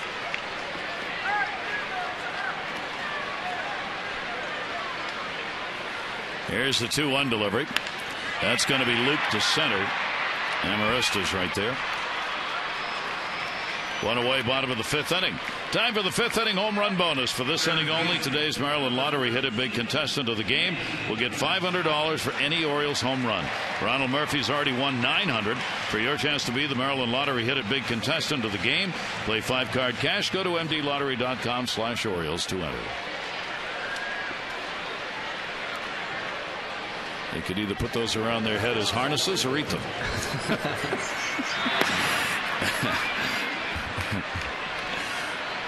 Looks like something you might see at the Preakness. And a 1-0 count. Manny Machado a single. He's hit into a double play. Orioles home runs from Hardy and Wieters, accounting for their 2 runs in the ball game. Baker's had a 2 RBI single. Blanks has had the home run. Venables had an RBI double for the 4 on the board for the Padres. Down to third. That's going to be a base hit. Blanks will have to chase it over into the corner. Machado's on his way to second base. Throw there, not in time.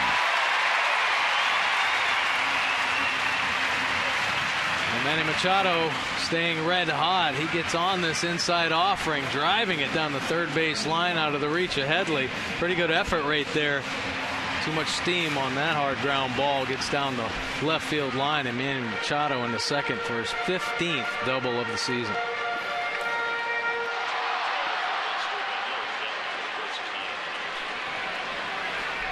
So the Orioles get the potential tying run to the plate here in the 5th inning. Nick Markakis has struck out, flied out. He's 0 for 6 in the 2 games. Runner at second, 1 away. And will take the pitch for a strike.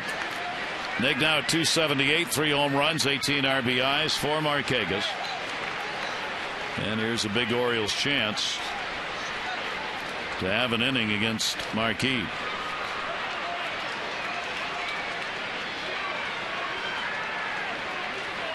Oh, 1. And the pitch will be up high. Nick came into the day continuing to have the highest batting average in the history of interleague play at 348. Larry Walker at 346. Mike Piazza at 340. Albert Pujols at 337. And Delman Young 336. The top 5 hitters ever in interleague play. Here's the 1-1 delivery. Markakis to short. Off the glove. Cabrera. It will hold the runner, and that'll be a base hit for Markakis. However, with Cabrera knocking it down, he was able to keep Manny Machado at second base. Now, when you're at second base and you have a shortstop like Cabrera behind you, you got to freeze. Great effort by Cabrera. Almost came down with that line drive. Nick Markakis scalded that ball. Great first step reaction. And good read by Manny Machado as well. Take a look at Manny. He freezes on that line drive. He's already heading back. He knows who's back there.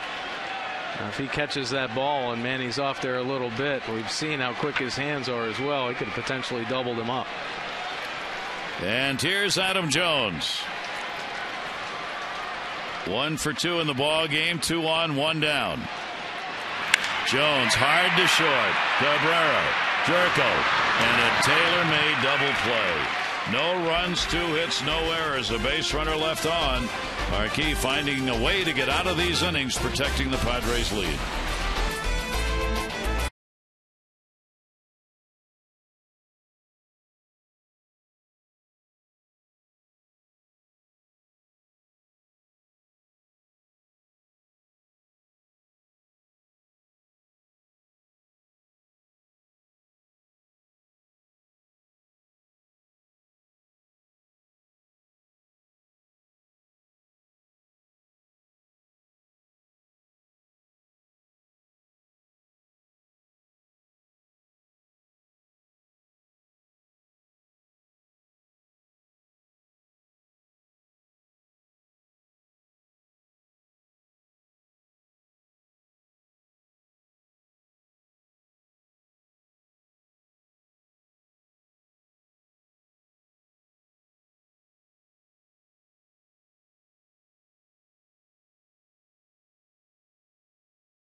Friday for more O's action. It'll be game 1 of the 3 against the Rays. Jason Hamill scheduled to take the mound for the Orioles.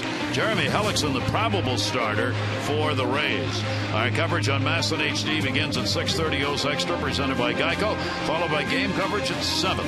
All the access you need right here on MASN. Well, Jason Hamill looking to get back on track. Kind of got roughed up a little bit in his last outing, but still has 5 wins. He'd love to lower that earned run average a bit and try to get deep into ball games. Jeremy Hellickson pretty consistent. 1 win, though, on the season. A couple losses. Should be a great matchup, of course, against interdivision rivals. And a strike taken. John Baker leading it off, the number 9 hitter, a 2 RBI base hit. Came back in the second inning. He's 1 for 2. McFarland on the mound, coming on to get the final out in the 4th inning. Gave up a couple of hits in the 5th. And an 0-2 count on Baker.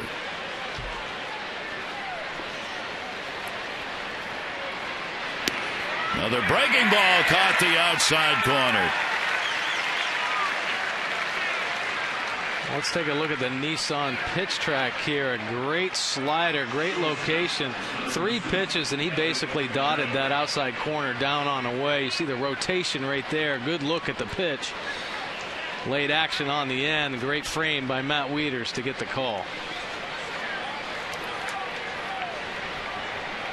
1 down. Here's Cabrera as the sun comes out. That one's going to go to right. It'll be another base hit.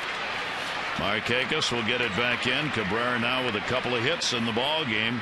This one here in the 6th inning. And with active membership reaching record levels, the Junior Orioles Dugout Club on sale for a limited time only. Kids 14 and under, you now get a ticket to 6 games, including starting July 8, plus a hat, backpack, and more for just $15. Family and friends get tickets starting as low as $6. You can upgrade. Don't miss the great value. Go to Orioles.com/dugout club.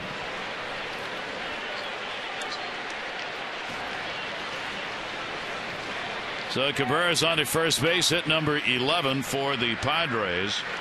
Venable has doubled, single, picked up an RBI. And the throw over, Cabrera's already picked up 1 stolen base in this ball game. 12 out of 15 on the year now.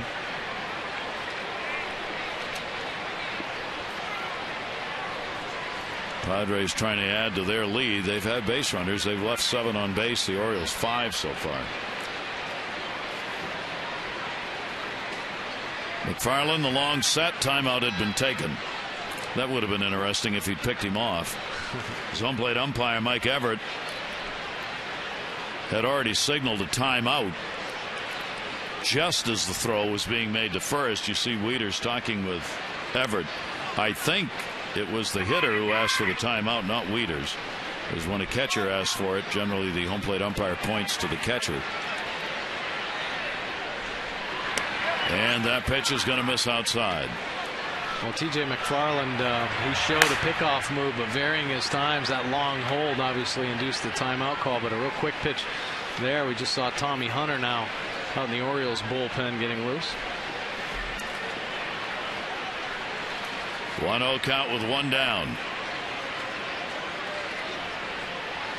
Runner not going, and the pitch is there for a strike.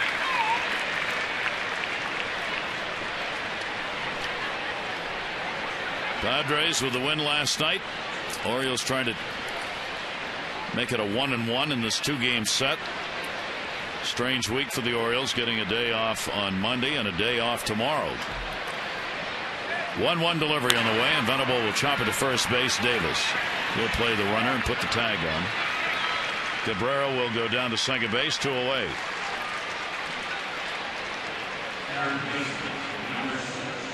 Baker's 2 RBI single in the second inning. That came with 2 down. RBI double by Venable in the 4th inning. That came with 2 down. And here 2 away with a runner on at second base. And here's Headley, 0 for 2 and a walk. Looking for his first hit in the series. He's gone 0 for 5. Overall 0 for his last 10.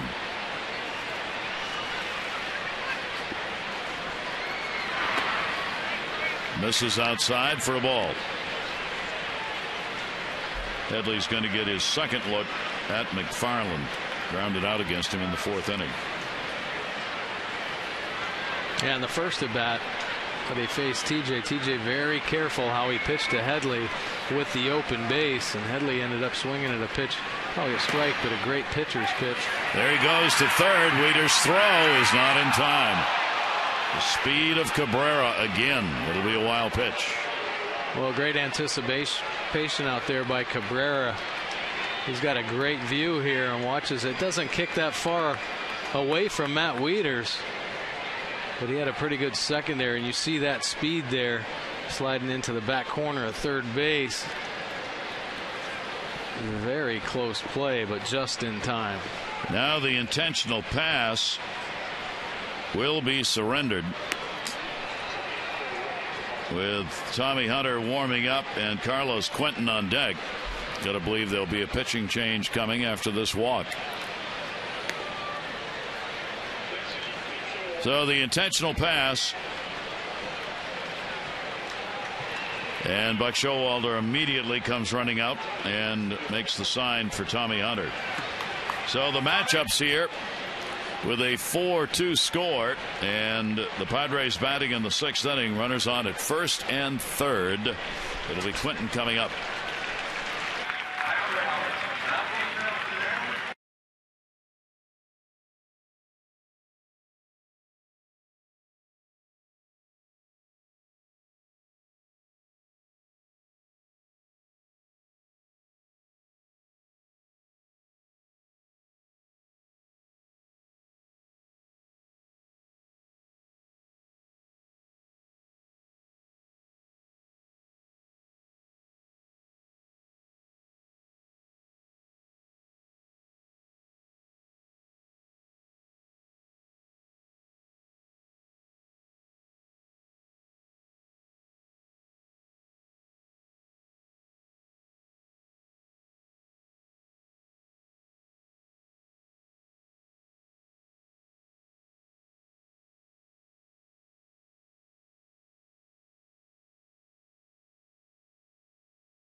He has been fabulous since April 12th. He's been in 10 games, a 3-0 record, 1 save, and has not given up an earned run. 12 strikeouts to 3 base on balls, just a 170 batting average.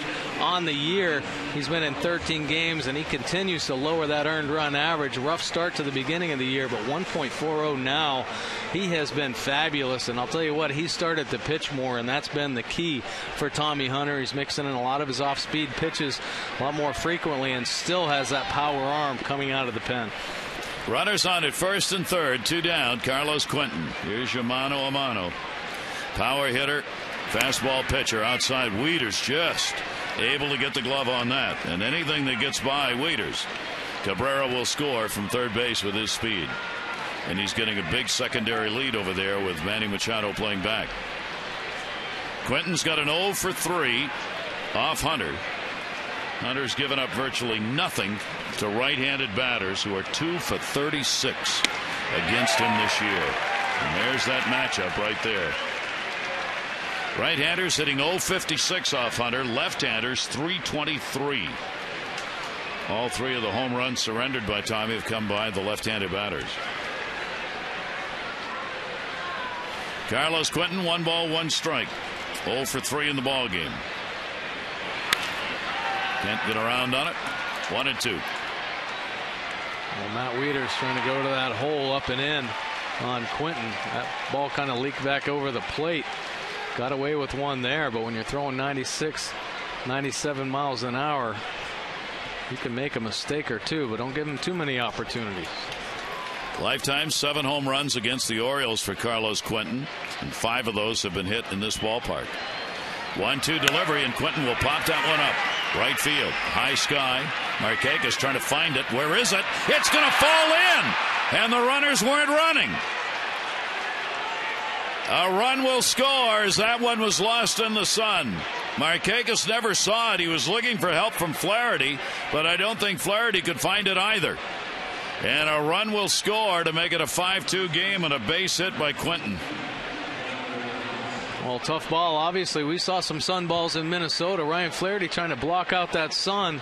He doesn't pick it up till late. Markakis either. Like you said, he was having trouble picking up the ball too. But the base runners for the Padres, nobody was running, and that could cost them potentially. I mean, that was a scoring opportunity. So only 1 run scores. Cabrera comes in from third base, but Headley, who was on first, goes to third. He was just kind of meandering over there when the ball dropped in, and Glenn Hoffman could do nothing but holding. And an 0-1 count on Alonso. Alonso has popped out, grounded out, and singled.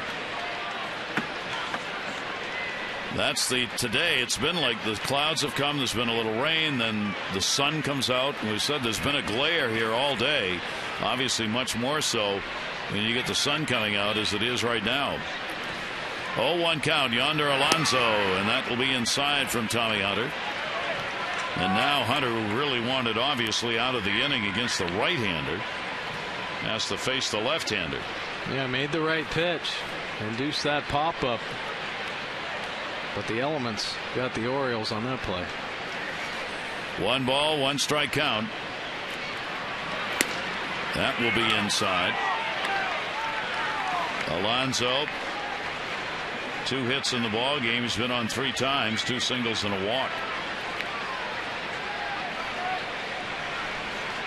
Or checked out the 1 single so far.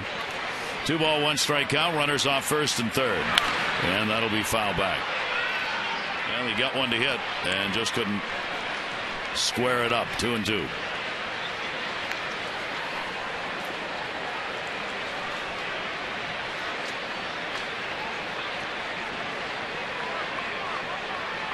Padres again, 2-out RBI. Here's the 2-2 delivery down to third. Manny Machado up. He'll go to second. Flaherty there to record the out. But another run added on a couple of hits with 2 more left on base. Padres 5-2.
Caught as a couple of conversations going on. Wayne Kirby talking to the Orioles second baseman Ryan Flaherty, and John Russell at the other end with Nick Markakis. Well, you have to believe there's some communication there. Ryan Flaherty obviously has to let somebody know that he can't see the ball. As he goes back shading his eyes, he's trying to wait for that to come out, but somehow communicate to the outfielder that he can't see it. Maybe put his hands up like that a little bit earlier, and Markakis might be able to get a better angle on that ball to record the out. Fell in, and Davis, that's going to be a base hit. It went off the glove of Alonso. He's going to go to second base. Here's the throw. Not in time. Chris Davis gets his first hit, a leadoff double here in the sixth inning. Well, great start for the Orioles here in the sixth inning, but Chris Davis once again showing his athletic ability. Here's a Nissan pitch track. This slider up in the zone. He drives it down the right field line just off the glove of Alonso, but great speed from the big man as he challenges the right fielder Venable and gets in for his 14th double of the season. Orioles have three players tied for third with 14 doubles. Manny Machado, Adam Jones, and now Chris Davis. Here's Matt Wieters, and that will be taken for a strike. Wieters a home run, fourth inning, his sixth of the year. He is also grounded out. Matt Wieters just drilled one, 35th career home run here in his home yard. Yeah, great swing right there from Matt Wieters. See the coverage. That pitch was off the plate away, and he went out and got it. Jason Marquis has given up the 2 runs on 7 hits. The Padres have 5 runs in the ball game. And that bloop single in the 6th inning, resulting in a big run number 5. So Marquis at that 81 pitch count has been pretty effective getting through innings. 1-1 delivery, and he's going to miss the inside corner. We've seen Joe Thatcher and Dale Thayer's the right-hander. Well, Marquis had a couple jams along the way, but he's been able to pitch himself out of it with a couple ground ball double plays. 2 ball, 1 strike delivery, and will miss. So Wieters gets ahead on the count, 3-1, with Hardy waiting on deck.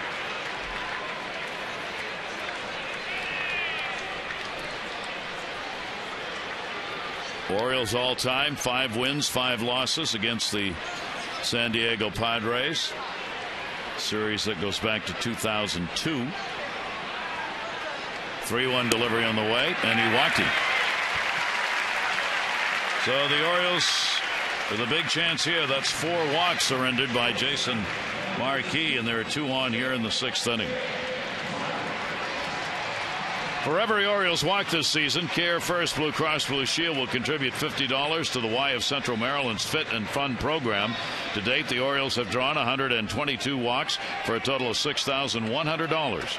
Care First Blue Cross Blue Shield encourages each of us to take that first step towards a healthier and more active lifestyle. So a little time to be drawn here for the bullpen as Baker goes out. Bud Black signaling his catcher to gain a little time here. Home plate umpire Mike Everett will head out to break it up as Black checks his notes on who's done what against whom, pitcher hitter wise. Hardy, the home run came in the 2nd inning, his 7th of the year, got it leading off the inning. Wieters got his leading off the inning too in the 4th, and now with the few extra tosses taken by the bullpen, but Black will come out and make the pitching change. So both teams now going to their bullpen, but Jason Marquis has given the Padres a chance to win this ball game. He's 4-2 on the year, and as Mike said, he just kind of found a way to get through innings. And a signal for the right-hander. So Hardy will wait. Davis is on at second. Wieters on at first. Nobody out. Bottom of the 6th.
Head and shoulders for Marquis, just coming out of the ball game early on, especially kept it down low. He got Markakis on a strikeout in the first inning. He'd get Chris Davis on his second strikeout. That would come in the third, and then would pick up the strikeout against Flaherty in the fourth inning. He's out of the ball game.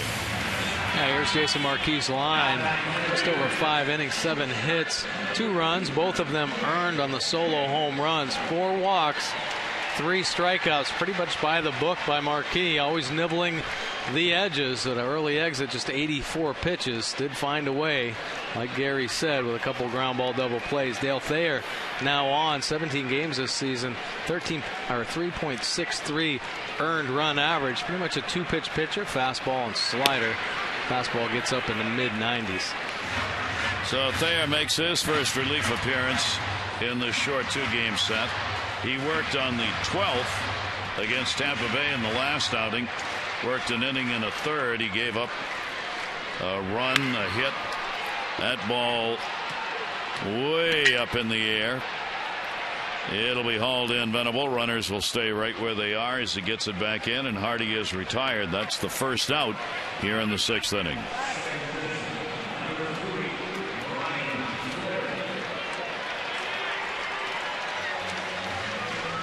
First and second for the Orioles, 1 away now, and here's Flaherty.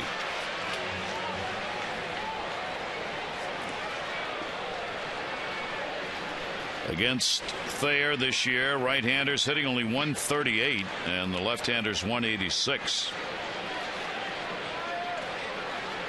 Game number 18. And the pitch is taken for a strike. Flaherty is lined out and struck out. 5-2 ball game. The Padres on top. So many pitchers that come out of that Padres bullpen, pretty unique, kind of funky deliveries, something different. I mean, everybody has a different look about them, and Thayer, one of those guys. See him drop his arm back behind him. Very different kind of presentation from Thayer, and so many of the arms in the Padres pen. 32-year-old's pitch is going to be fouled off. So he'll get ahead on the count. 1 ball, 2 strikes. Another workhorse on the mound. He appeared in 64 games last year with a 2-2 record. He had 7 saves for San Diego. Second year with the Padres this season. 1-2 delivery, and that'll be fouled back.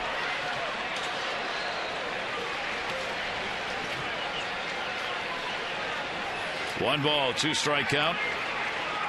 Orioles have stranded 5 in the ball game. 4 of those have been in scoring position.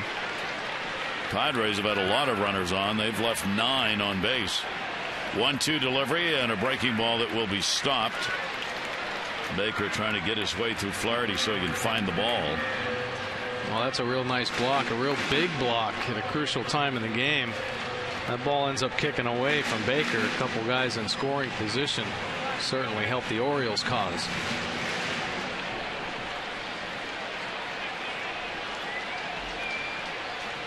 Two ball, 2 strike count. Davis leaders the base runners, and a swing and a miss. Thayer gets the strikeout. Well, they're challenging Ryan Flaherty here with a fastball right down the heart of the plate. Ryan might have been thinking about something else with 2 strikes, maybe an off-speed offering there as that one gets by him. 2 down. So the Orioles get the first 2 on here in the 6th inning. Not able to move them with the next 2 hitters. Here's Pierce. He has drawn a walk and grounded out. A 1 for 4 in the series, and that'll be blocked by Baker. And a 1-0 count on Pierce.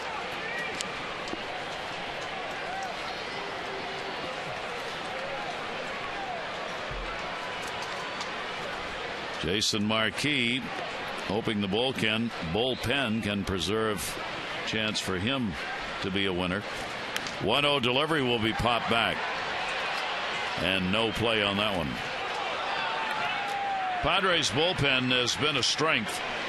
They're ranked 4th in the National League. Real good ERA of 2.98. They have allowed 15 home runs, which is up there. 1-1 delivery. Here's thought about it. 2 ball, 1 strike count.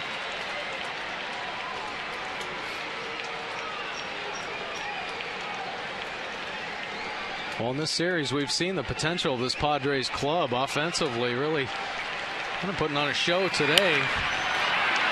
This one's going to be playable. Can anybody see it? First baseman Alonso called off, and Headley makes the catch. He had the better angle looking away from the sun and took advantage of it. 5-2 Padres.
Here at Camden Yards today, part of the school day program, seeing a good ball game. Gary Thorne, Mike Bordick, and the Orioles now have got to find a way to get back in this. I think the San Diego Padres, at least in this 2 game set, kind of surprising people with their performance. I think so. They've played some pretty good baseball. Obviously, getting swept in Tampa Bay, everybody kind of said, well, here they go back into their slide. But they've played consistently.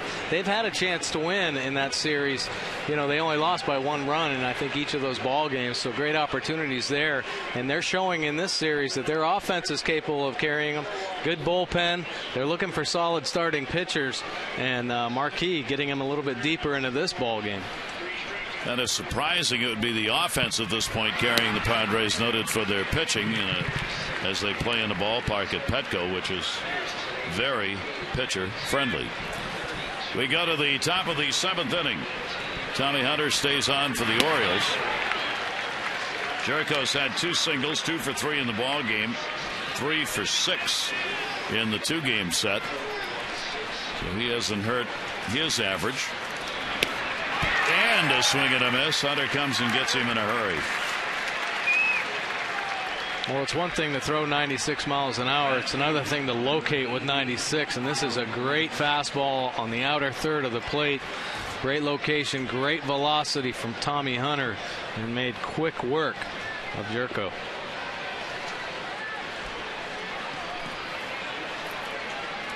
One away. Blanks. The home run came in the 4th inning. His 2nd of the year. He has struck out and hit into a fielder's choice. Kyle Blanks getting the start in left field.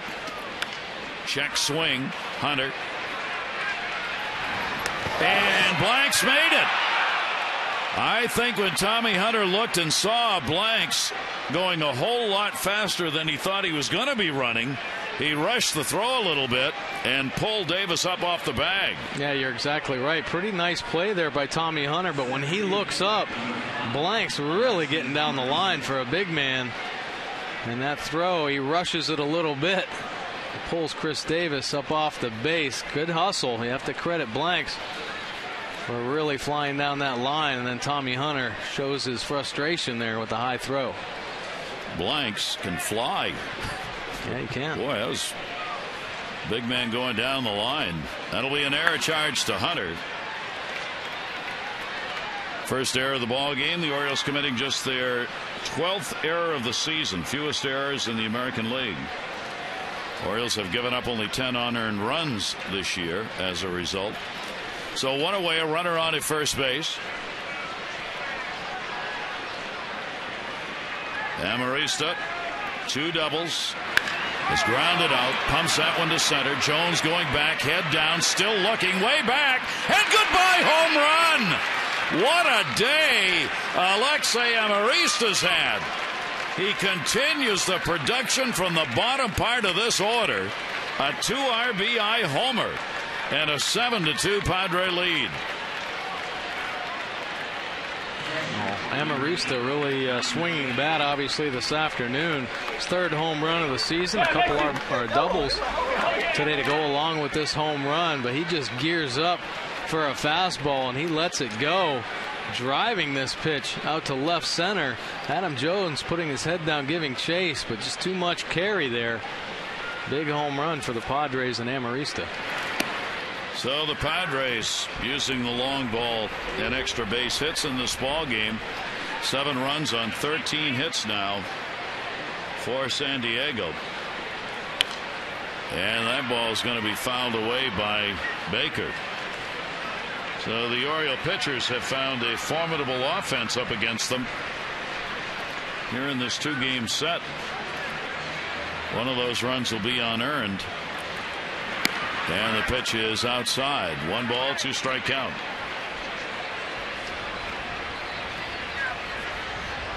Amarista, 3-hit ball game, 3 for 4. He scored 3 times. Now has 11 RBIs on the year. Hunter will get the strikeout. Baker goes down. Well, another well-located fastball from Tommy Hunter here. After he makes this pitch, though, you see the frustration on his face for giving up that home run. Just about executing pitches. It doesn't matter the size of any hitter that steps in the box. You still have to make quality pitches to them.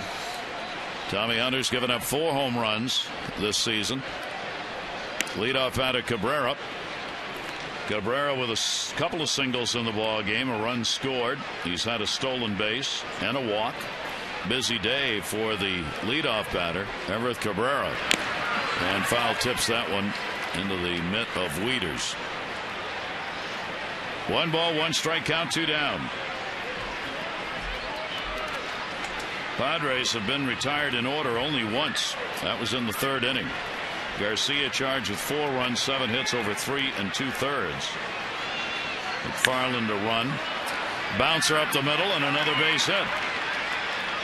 So a 3-hit ball game for the leadoff batter Cabrera. And the Padres really pumping it out now. That's 14 hits in the ball game for the Padres.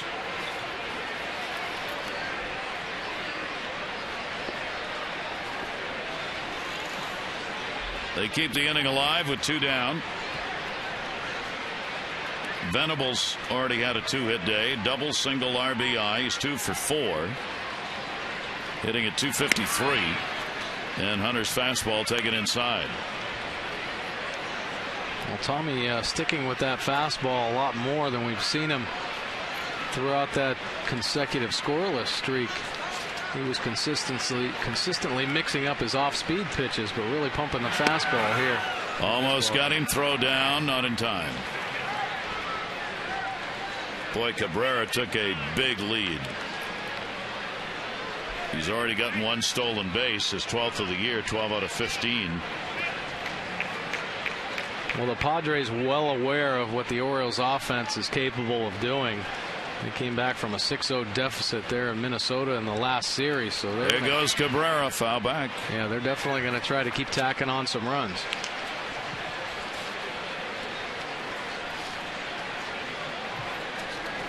He does motor.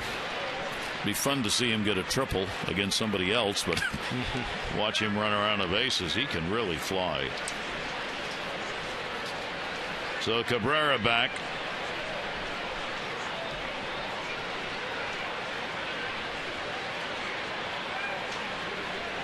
2-1. There he goes again. Wieters throws a good one, and they got him. So Wieters able to get Cabrera on that one. Ends the inning, but a couple of runs in, one earned. Neurotic picked up the home run. That play will end the inning.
Front right. We showed him earlier on television. I guess some of his co-workers saw him and decided, hey, what are we working for? So they came too. Bring everybody along. Well, now Joe Thatcher enters the ball game. He's been in 18 games. He's a lefty-lefty specialist primarily, but 1.64 earned run average, 9 strikeouts, just 1 base on balls. Very effective out of the bullpen. Kind of a funky delivery. 2-pitch pitcher. Cutter slider. We saw him throw last night through a scoreless inning, but he is slow to the plate if the Orioles get some runners on base. Great opportunities to try to steal some bags and get into scoring position.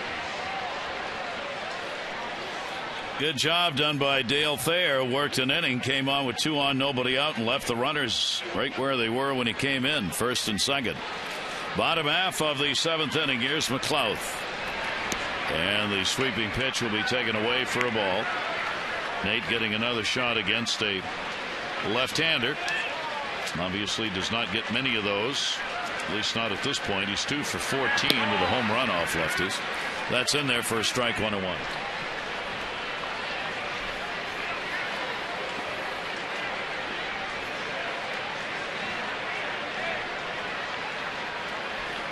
Breaking ball. Did not go after it. Yeah, good take on a tough slider down and away. Really hard to lay off those pitches, especially the sweeping sliders. They show themselves so long across the strike zone. Right at the last second. Evens the count up, 2 balls and 2 strikes. Padres 7-14-0. The Orioles 2-7-1. Gonzalez throwing. He's had bandage on that hand. Took it off today to see if he could throw, and off that finger. So far so good. And a strikeout as McLouth is retired. MLB.com at bat is the #1 source for live baseball everywhere you go. Available for iPhone, iPad, Android, BlackBerry 10.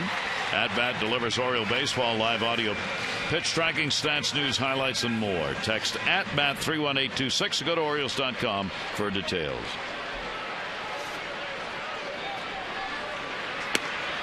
Manny Machado double single and is hit into a double play. He's got a 5-game hit streak as he stands in. .335 batting average, seemingly just one streak after another for Manny Machado.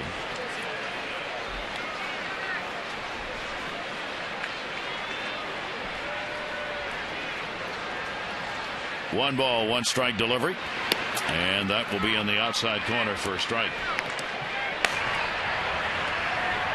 Troy Patton in the Oriole bullpen. And there's Anthony Bass. for the Padres. 1-2 delivery on the way. Loops that one in the air. That's going to be in the gap. That'll roll all the way. Well, not quite. Warning track cutoff. Amarista will get it in another 3-hit ball game. Machado's second double of the ball game. Well, Manny Machado just has such long arms, and if he gets fooled on a pitch, he's still able to reach out and make solid contact. Look at that, down in the zone. Really a good pitch from Thatcher, but Manny's arms, that extension, able to get that bat head through the strike zone a long time. Picks up another double in this ball game, his second of the day. So he's got 16 doubles now, which places him second in the American League behind Mike Napoli of Boston with 17. And Machado's on at second base, the Orioles' 8th hit. Markakis a 1-for-3 with a base hit. And the pitch on the inside corner for a strike. Well, the Orioles trying to get back into this. Those runs picked up in the 7th inning on that home run. Amarista, obviously big runs later in the ball game. 0-1 pitch. Markakis will take it outside.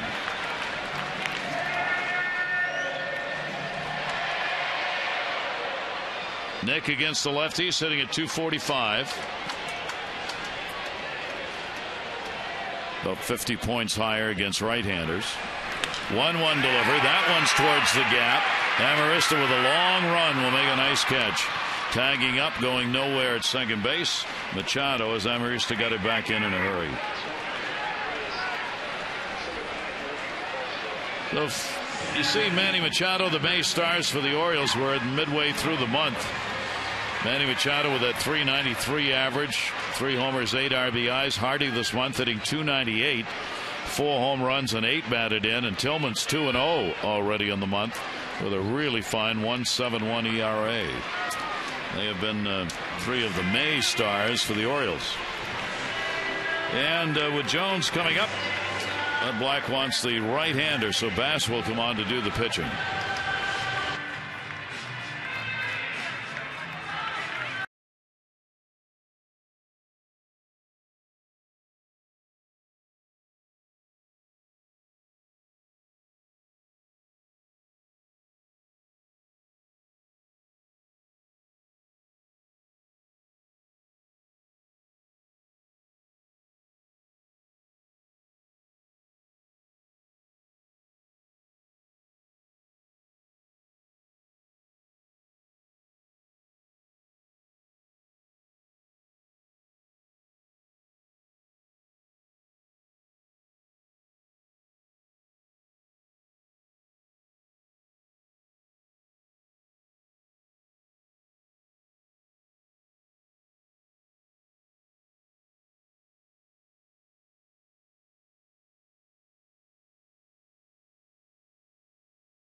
Pretty good low earned run average, 2.52, 16 strikeouts, just 8 base on balls.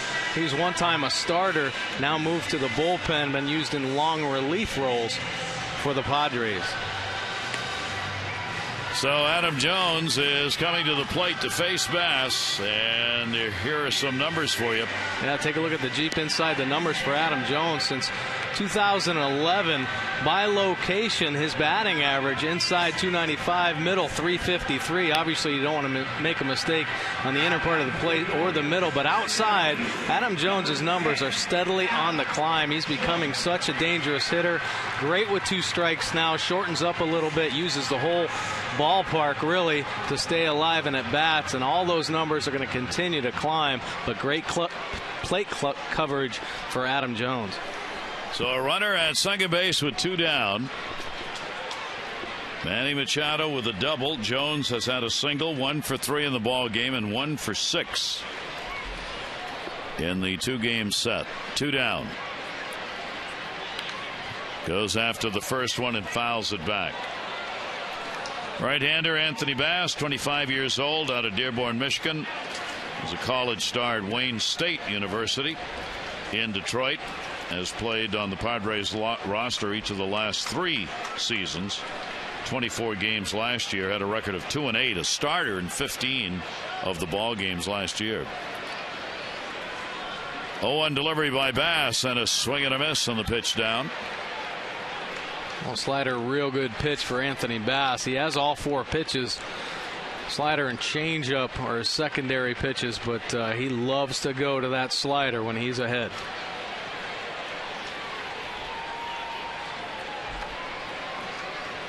Jones with the 0-2 count. And a check swing, trying to get him to bite. Did not go around. Marty Foster down at first. Orioles coming in with 3 of the top averages against right-handed batters. Manny Machado, Chris Davis, and Adam Jones. Here's the 1-2 delivery. Jones will take it up high. 2 ball, 2 strike count. Orioles will be heading out to San Diego. Play a 2-game set there, August 6 and 7. Adams' hometown. 2-2 delivery on the way, and that's outside. You saw us on Mother's Day. Adam tweeted he has bought a new kitchen for his mom for the house in San Diego. Fully intends for it to be installed and done by the time he gets there, for one very good reason. So he can eat. Exactly. 3 balls, 2 strikes. And Jones tears into it. Will it stay fair? No. Pulled it foul. 3-2. Yeah, 3-2 pitch, and Anthony Bass once again going to that slider. Has to get it more on the plate. Adam Jones just missing a home run on that swing. Bass has given up 1 home run on the year in the 25 innings that he's worked. Cabrera, the shortstop, with a brief conversation. Manny Machado at second base. They're not trying to hold him at all. Machado can go as far as he wants off that bag. 3-2, 2 down. Jones base hit into left field. Blanks was deep. He'll have no play at the plate. It'll be an RBI single as Manny Machado will score, and the Orioles make it a 7-3 game. You can never count this Orioles offense out. A great at bat by Adam Jones. Laid off a couple tough sliders in this AB. Has to get it on the heart of the plate. 3-2 count. And Adam Jones driving it through the 5-6 hole. Manny Machado scoring easily on the send by third base coach Bobby Dickerson. 2-hit ball game for Adam Jones. And the Orioles center fielder picks up RBI number 26. And does it with 2 down. Now Davis trying for the long ball. Puts it way up in the air to center. Amarista's there, and he's got it. So the Orioles get a run on a couple of hits. They'll leave 1 on. We've completed 7 here in our day game. It's a 7-3 San Diego lead.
Game here are the candidates. Everett Cabrera, who's had a 3-hit ball game, a run scored, a couple of stolen bases in the game. Manny Machado for the Orioles, another 3-hit game, 2 doubles and a run scored. J.J. Hardy, he's delivered a homer, his 7th of the year.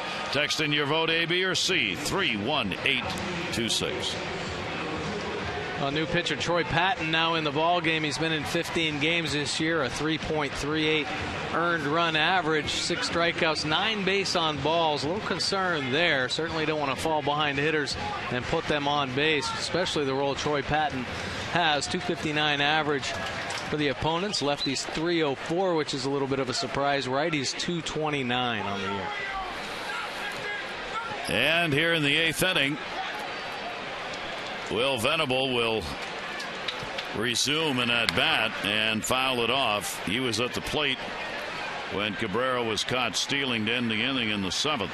Venable, a double, a single, an RBI, 2 for 4. 253 on the year. And Venable, just a couple of hits and 14 at-bats against left-handers. Shatters the bat. Flaherty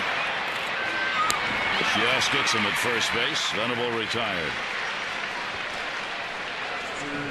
This copyrighted telecast presented by authority of the Orioles may not be reproduced or retransmitted in any form. The accounts and descriptions of this game may not be disseminated without the express written consent of the Orioles. Summer day here in Baltimore. A few sprinkles have come and gone. We started 75 degrees. Chase Headley up. Headley will take the pitch outside for a ball. Headley 231 off the lefties. Switch hitter. 0 for 2. 2 walks in the game, 1 intentional. He's 0 for his last 10. And will foul that back. Still hitting at 278 on the year.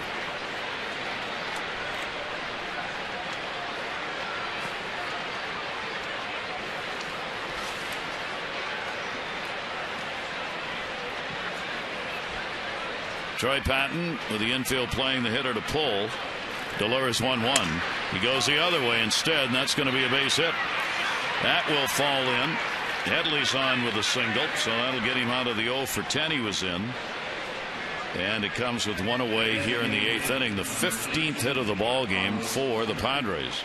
Padres hitters definitely finding some holes. Real good pitch right there from Troy Patton, but Headley, as the ball tailed away, he was able to fight it off the end of the bat and find a hole out there over Ryan Flaherty's head. So Headley is on, and here is Carlos Quentin. Quentin got the Texas League base hit in the 6th inning for an RBI on a ball the Orioles couldn't find. That'll be fouled off.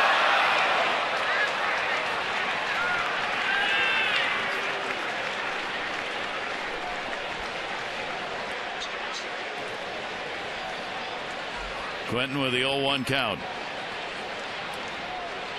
Designated hitter, a couple of RBIs in the series, and Quentin will foul that one back.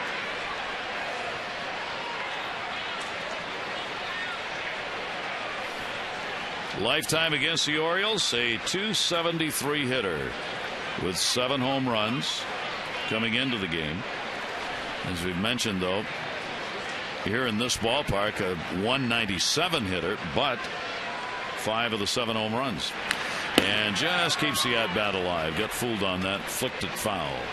Pretty good job. It's hard to teach that. Of course, the veteran hitter that he is, tough pitch tailing away, just to protect enough to foul it off and keep this bat alive.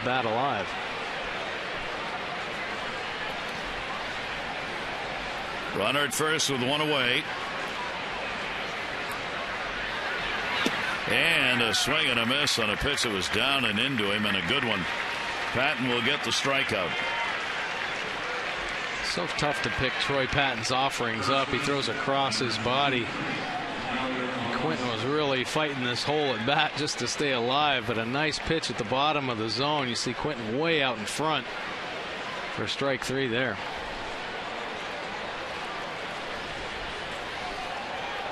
Here's Yonder Alonso out of Cuba. He'll chop that one foul. 26 years old, just turned 26. Alex Burnett in the bullpen for the Orioles. 25 active players in the majors who have come from Cuba. 0-1 delivery. That'll be outside. Longing for the day when relations between the two countries improve to the point where Cuba can have a baseball team. It would be so much fun. Yeah, it really would. There's obviously a great deal of talent there. 1 ball, 1 strikeout. And Alonso will take the pitch up high. And we don't get to see him play very much, but it certainly looks like he can play first base. Yeah, definitely. He might not have the range of some first basemen in the league, but certainly a great glove guy over there. He's made some nice picks and some athletic moves to take away some hits from the Orioles hitters. It's his second major league year. Ground ball got jammed pretty good on that one. Davis will take it to the bag and record the out. No runs, 1 hit, no errors, 1 left on base. Bottom of the 8th at Camden Yards, 7-3 Padres.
Need a mighty comeback here late in this ball game. Tickets sold for this one announced at 32,418 for the school day here at the ballpark. San Diego's trying to take this 2-game set. Orioles. Matt Wieters will lead it off. Bass, the right-hander on the mound, gets it in there for a strike. Joe Thatcher charged with a run on a hit in 2/3 of an inning. Thayer came on and got the 3 outs he needed. Jason Marquis, their starter, 2 runs, 7 hits over 5, the pitcher of record. Freddie Garcia struggled today, 4 runs, 7 hits in 3 2/3. McFarland gave up a run on 3 hits in a couple of innings. Hunter, 2 runs, 1 earned on 3 hits in an inning and a third.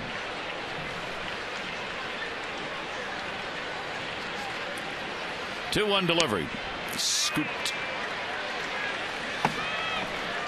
Gregerson, who's been in the was in the ball game last night in the bullpen. 3 ball, 1 strike count on Wieters. By the way, the 15 hits put up by Tampa Bay, that's a new high against the Orioles on the season. Most hits the Orioles have surrendered this year. Wieters will get what the Orioles needs. That's a leadoff walk here. Orioles need some base runners, down by 4. Hardy coming up. Home run, his 7th, second inning, 1 for 3 in the game. That home run extends his hit streak to 11 games.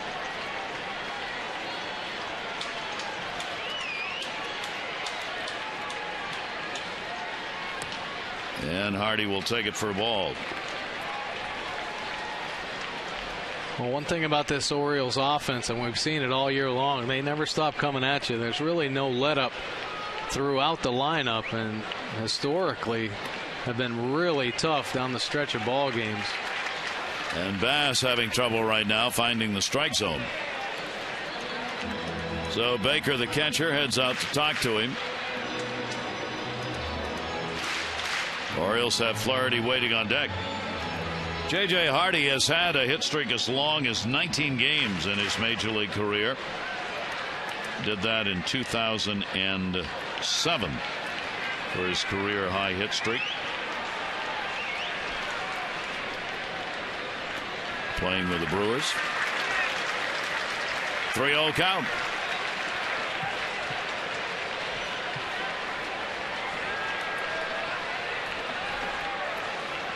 Not exactly the ratio he wanted.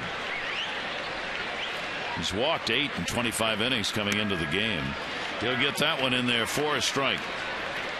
3 ball, 1 strike count on Hardy. Wieters on at first.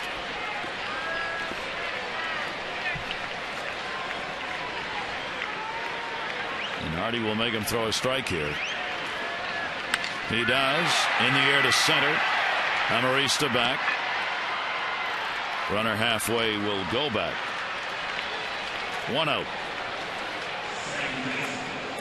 Pedro Strop in the bullpen for the Orioles.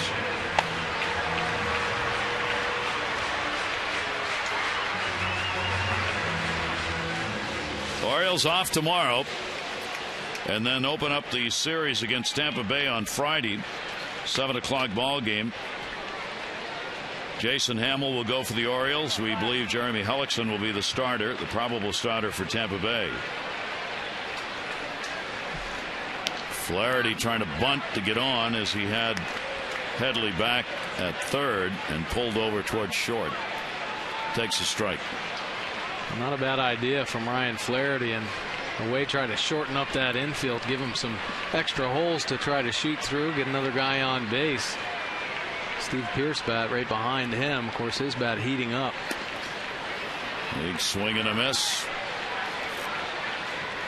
Neither team's announced the starters for the Saturday game. Jair Jurgens has a chance of being called up to start for the Orioles. And then Sunday it'll be Chris Tillman for the O's.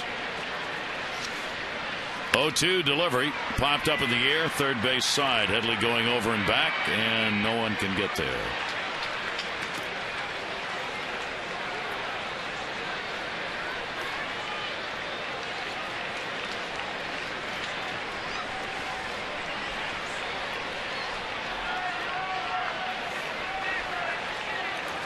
Two strike count. Flaherty with the 0 for 3 today, a 1 for 5, the home run in the ball game last night. Wieters the short lead at first base. And a swing and a miss. 3 strikeouts in the ball game for Flaherty, is 0 for 4. Well, here's another slider. This is his go-to pitch when he gets ahead, and he buries this one down at the bottom of the zone. Ryan Flaherty not picking up the spin on that slider as he goes chasing after it. So Steve Pearce will come off the Orioles DH. Now there are 2 down. Pearce a walk, and he's 0 for 2. Down to third. Headley will go to second for the force out. No runs, no hits, no errors. A base runner left on. 9th inning coming up. Game 2 of the short set against San Diego.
Masson is brought to you by Southwest Airlines. Find our fares online only at southwest.com. And by Mercedes-Benz, located on the web at MBUSA.com.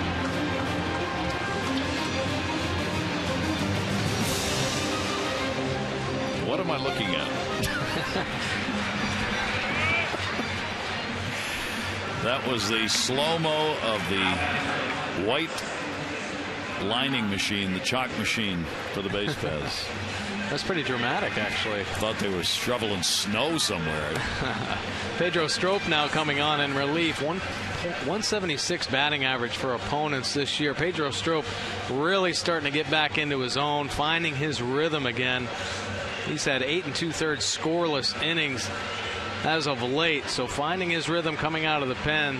They had talked with him about this earlier, just having that consistency. It seemed like his emotions would take over when he entered a ball game. Real good routine out in the bullpen. He's working on trying to bring that same type of positive attitude into ball games, and he has. Jed Jerko will lead it off, and the pitch is taken for a strike.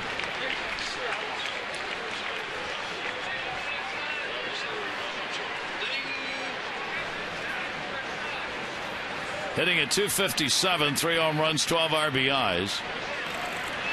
And the pitch will be taken outside. 1 ball, 1 strike count. So Strop will try and hold San Diego here in the 9th inning. The Orioles will get the top of the order coming up in the bottom half. 1 ball, 1 strike delivery. And that's going to go to right field on another base hit. Nick Markakis will get it back in. That's a 3-hit ball game for Jerko. Let's update you on the voting for the AT&T Player of the Game. Manny Machado on top right now. Still have a chance for your voice to be heard. A, B, or C. 31826 results on the O's Extra Post Game Show. Manny at third today with the 3-hit ball game. He'll get another chance at it in the 9th. Here's Kyle Blanks. And the pitch for a ball. His home run came in the 4th inning. Reached on an error, scored in the 7th. 7 runs, 16 hits, and no errors for the Padres. 3, 9, and 1 for the Orioles. And a combined 19 base runners left on base in this game, 10 by San Diego.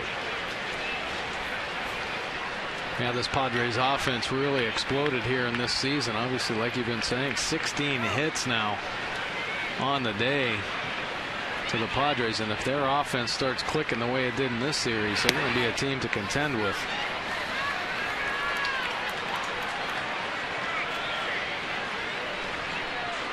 Phil Plantier, former Padre player, is their hitting coach. 3-0 count on Blanks. And he'll take the pitch. It is in there for a strike. Pedro Strop working with a 3-ball, 1 strike count. But Showalter getting McFarland, Hunter, Patton, Strop all in the ball game with a day off tomorrow before the Tampa series starts on Friday night. Runner off first, 3-1 delivery down to third and foul. And broke the bat. Well, nice running fastball from Pedro Strop. Of course, he has a strong arm. He can rush that fastball up in the high 90s. And when you have that 2-seam action on it, great late movement. Good location with that pitch there. 3-2. Jerko off first base. Leadoff man on. He's not going. Couldn't time that. Popped it up. Davis. 1 away in the 9th inning. Well, nice pitch. It's good to see Pedro Strop confidence in his slider to be able to throw it for a strike. 3-2 count.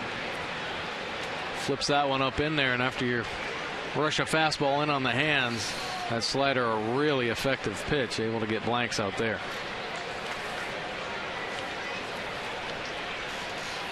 Amarista, their center fielders, had a real fine game.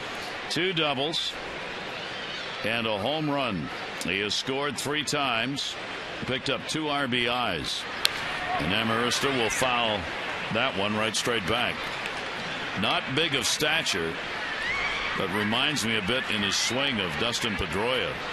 He lets it fly, and he hasn't really been chasing many bad pitches either. So pretty confident to let it go in his own strike zone. Amarista waiting on it, and another big cut. Strop blows that one by him, however, and it goes to 0-2.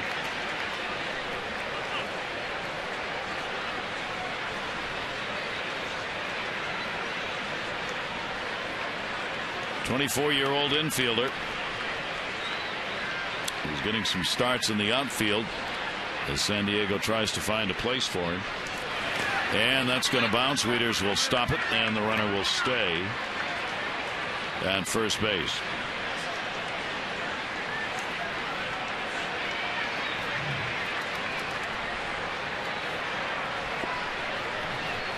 One ball, 2 strike count.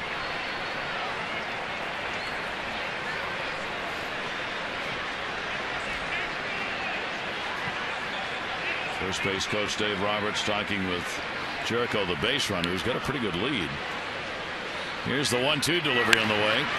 Down the line, left field, McLouth over, and that will be a foul ball. Well, Roberts, Padres first base coach, certainly a great idea of how to steal bags and what to look for in pitchers' tendencies. I've seen a lot of the runners that get to first base look over at him and see if he has found any tips on any of the pitchers. Great base stealer in his day.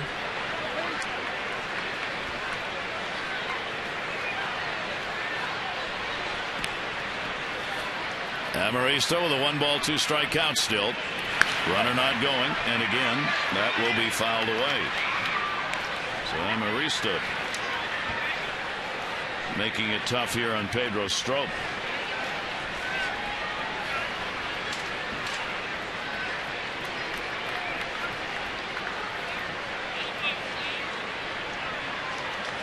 Amarista's had a couple of 3-hit ball games, this being the second. He's not had a 4-hit game. Runner goes, big jump, and that will be fouled back.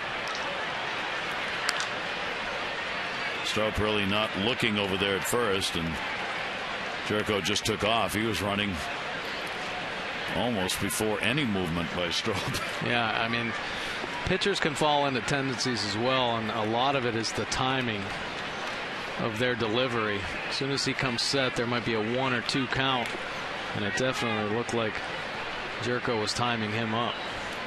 1-2 delivery, runner not going, and another foul ball. Amarista battling here in the 9th inning. 1-2, 1 down. Runner on at first base. 7 pitches so far in this at bat.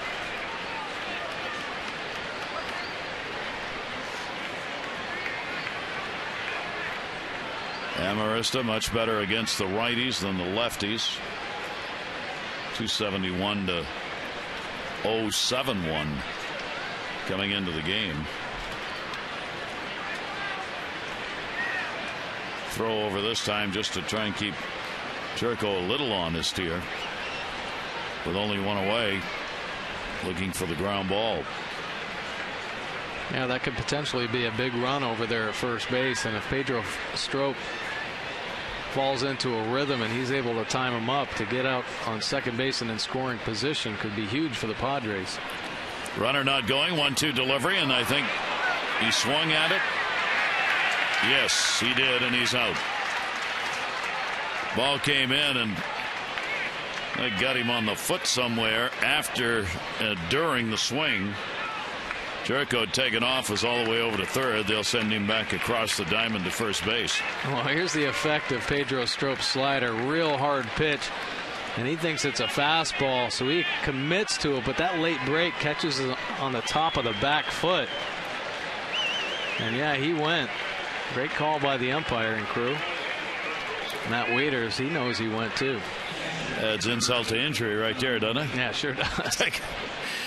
You strike out on a ball that hits you in the back foot. 2 down. Jericho back over at first base. And here's Baker. A 2 RBI single in his first at bat.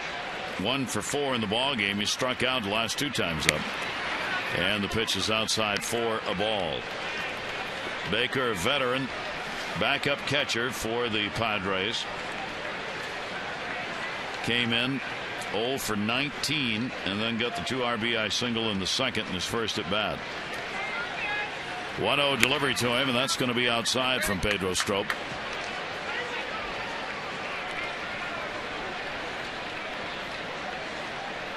Stropes had to throw 19 pitches here in this 9th inning.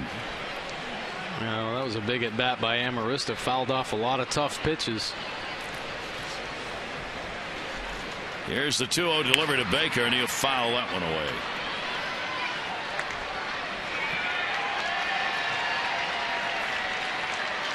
San Diego's going to conclude their road trip with this ball game, and they will head home.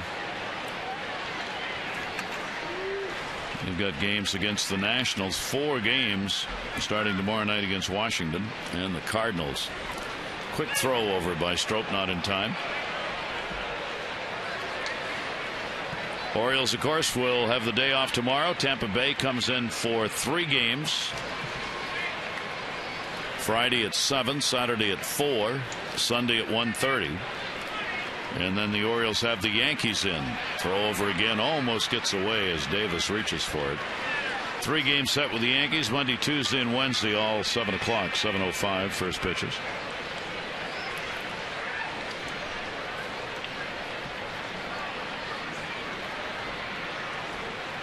Two-one count, Baker.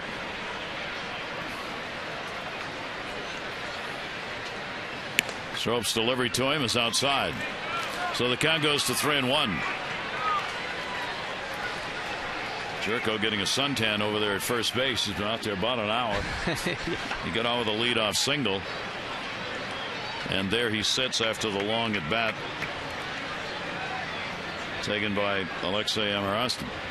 3-1 runner not going, and he walked him. Now if you buck Showalter, do you do damage by leaving Strop in any longer, or do you want him to work his way through this inning? Looking at the card, where he's got all of the potentials as far as who's pitched when, where, and when they've been up in the bullpen. Well, I think ideally he would have loved for Pedro to have a nice clean inning, 1, 2, 3. I think he's going to have to finish this one out. Cabrera, the top of the order with 2 on, and he'll take the pitch for a strike. The Padres have a 2 for 9, 3 for 10 with runners in scoring position today. 3 for 10. They've left 10 on already.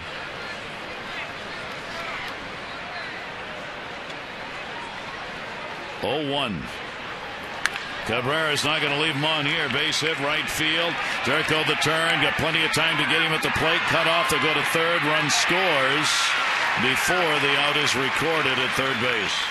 So it'll be an RBI base hit for Cabrera and increases that lead to 8-3.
We see what the Orioles can do with it here in the bottom half of the ninth inning. 4-hit ball game, by the way, for Cabrera, the leadoff batter. His second 4-hit game of the season, driving in that last run with the out recorded at third base on Baker. 9-3-5 on the putout, but the run had scored. So Nate McLouth will come to the plate. 8-17-0 for the Padres. Most hits against the Orioles this season. And a strike taken. The beauty of baseball, if you picked a team that's going to have the most hits against the Orioles, you probably wouldn't pick San Diego. No. Ground ball towards second base. Yurko's got that one, makes the play. McLouth retired, and 0 for 3 and a walk for him in the game. Well, you know that big win they had last night against probably the best closer in baseball really rejuvenated this offense. A lot of confidence going with the Padres right now. Orioles, as we showed you earlier, lead the league in series wins. They are 9-3. This would be their 4th series loss if they do not come back. Here is Manny Machado. He's going after a 4-hit game. 2 doubles, a single. 5-game hit streak for him. 1-0 delivery, and that will be taken for a strike.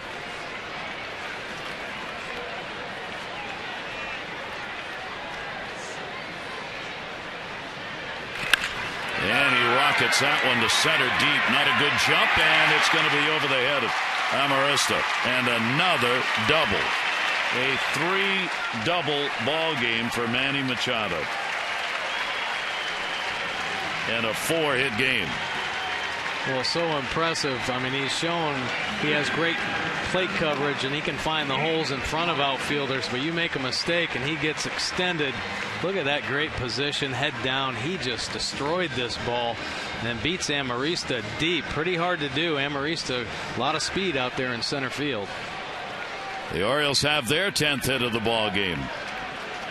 And Nick Markakis, a single. He's 1 for 4. Machado on at second base.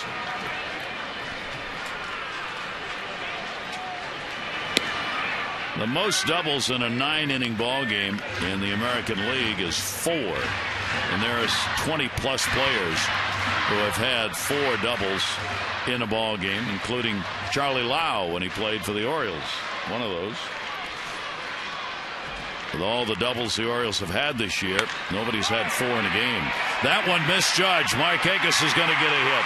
Off the fence. Manny Machado will score. Throw coming in. A double for Markakis, and the Orioles make it an 8-4 game. Another great swing by Nick Markakis. Back-to-back doubles, and I don't know if the ball was misjudged or just Nick Markakis hit that ball so hard there was nothing Venable could do out there. Another roped line drive beating an outfielder deep. So now situation changes and Bud Black wants his closer. The Orioles with 1 away, back-to-back doubles by Machado and Markakis, add a run. Houston Street coming on to pitch.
Street's going to try and get a save in each of these 2-ball games. Yeah, he picked up the save last night, and the heartbreaker for the Orioles on once again here. He's been in 16 games, 9 out of 10 in save opportunities, 11 strikeouts to 6 base on balls. And he's going to feature a few pitches, two-seam fastball. He has the four-seamer to go along with it, slider and change. Loves to work the outer part of the plate, never gives in. Always been a closer. He was a closer in college, made it to the major leagues, and became a closer. Every year he's pitched, he's had 16 saves or more. Pretty impressive. Yeah, and I apologize. It is not a save situation for him right now. You got the potential tying run's going to be in the dugout, not on deck. So Street will complete his warm-ups here. Jones will be coming up a single and an RBI, 2 for 4 in the ball game. Nick Markakis heads back to second base. Well, the Orioles trying to make the big run here in the bottom of the 9th inning. Adams' RBI came in a base hit in the 7th inning, had another single back in the 1st.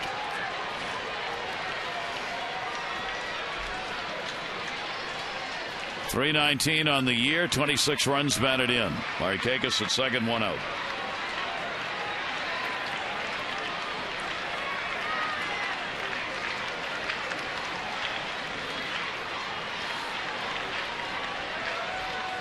Outfield very deep all the way around. And Jones will take the pitch for a strike.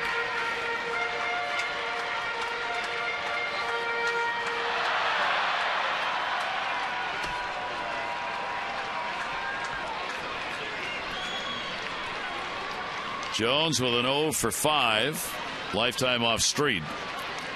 0-1 delivery. Runner off second. 0-2. Elevated a slider right there to Adam Jones. Adam just missing it.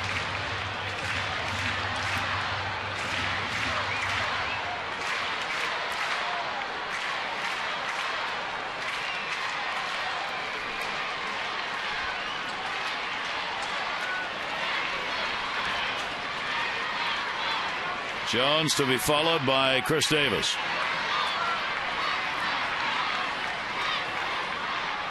Here's Street with the 0-2 delivery to him, and that'll be up high. Count goes to 1-2. Boy, what an offensive game this has been. 12 runs combined and 28 hits after the close 3-2 ball game won last night by San Diego in the 9th.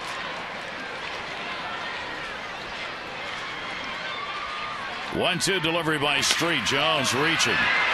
Good as a bunt. But a real nice play made by Baker. 2 down. Oh, quite an athletic play. Behind the plate, bouncing out of there. Houston Street made a really nice pitch on a slider down and away. Adam Jones trying to fight it, make contact, but a great athletic play by the catcher Baker. Get the second out. So the Orioles only 1 out to work with here, down by 4. And Chris Davis up. Davis a double, 1 for 3 in the ball game and a walk. Chris hitting at .313, 37 RBIs, second in the league. And the pitch taken up high for a ball. Runner at third, 2 outs. Jason Marquis stands to be the winner, would be 5-2. Garcia would take the loss, he would be 0-2. 1-0 delivery, and that will miss, and a 2-0 count on Davis. See Baker back there wanting that pitch, understanding how dangerous a hitter Chris Davis is, fighting for every inch around the plate. That is there for a strike. Chris Davis 0 for 1, the only at bat he's had against Street.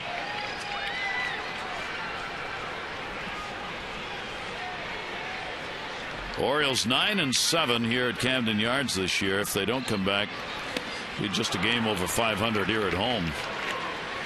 Over the top of that, 2 balls and 2 strikes. Well, Houston Street's so effective, really not like a traditional closer, no true power pitches, but able to mix it up just enough, and there you saw a great changeup. 2-2 delivery and outside. So Street will take it full. 3 balls and 2 strikes. 2 down, bottom of the 9th, runner at third. The Orioles trailing the Padres 8-4.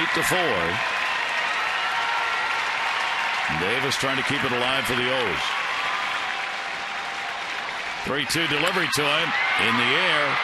Left center field near the wall. And it's hauled in by Blanks. And that's the ball game. So the Orioles here in the 9th inning will get a run on a couple of hits, no errors, and a base runner left on. And the Padres sweep the 2-game set from the Orioles, winning this one by a score of 8-4. Join us again on Friday as the O's will welcome the Rays to town for a 3-game series. Jason Hamill takes the mound. Probably Jeremy Hellickson will be in the mound for the Rays. Coverage 6:30 on MASN HD O's Extra, presented by Geico. Our game action at 7. This has been a MASN presentation. Jim and Rick, O's Extra, presented by PNC, is coming up right now. Our finally are the Padres win it 8-4. For Mike Bordick and all of our crew, I'm Gary Thorne. Adieu.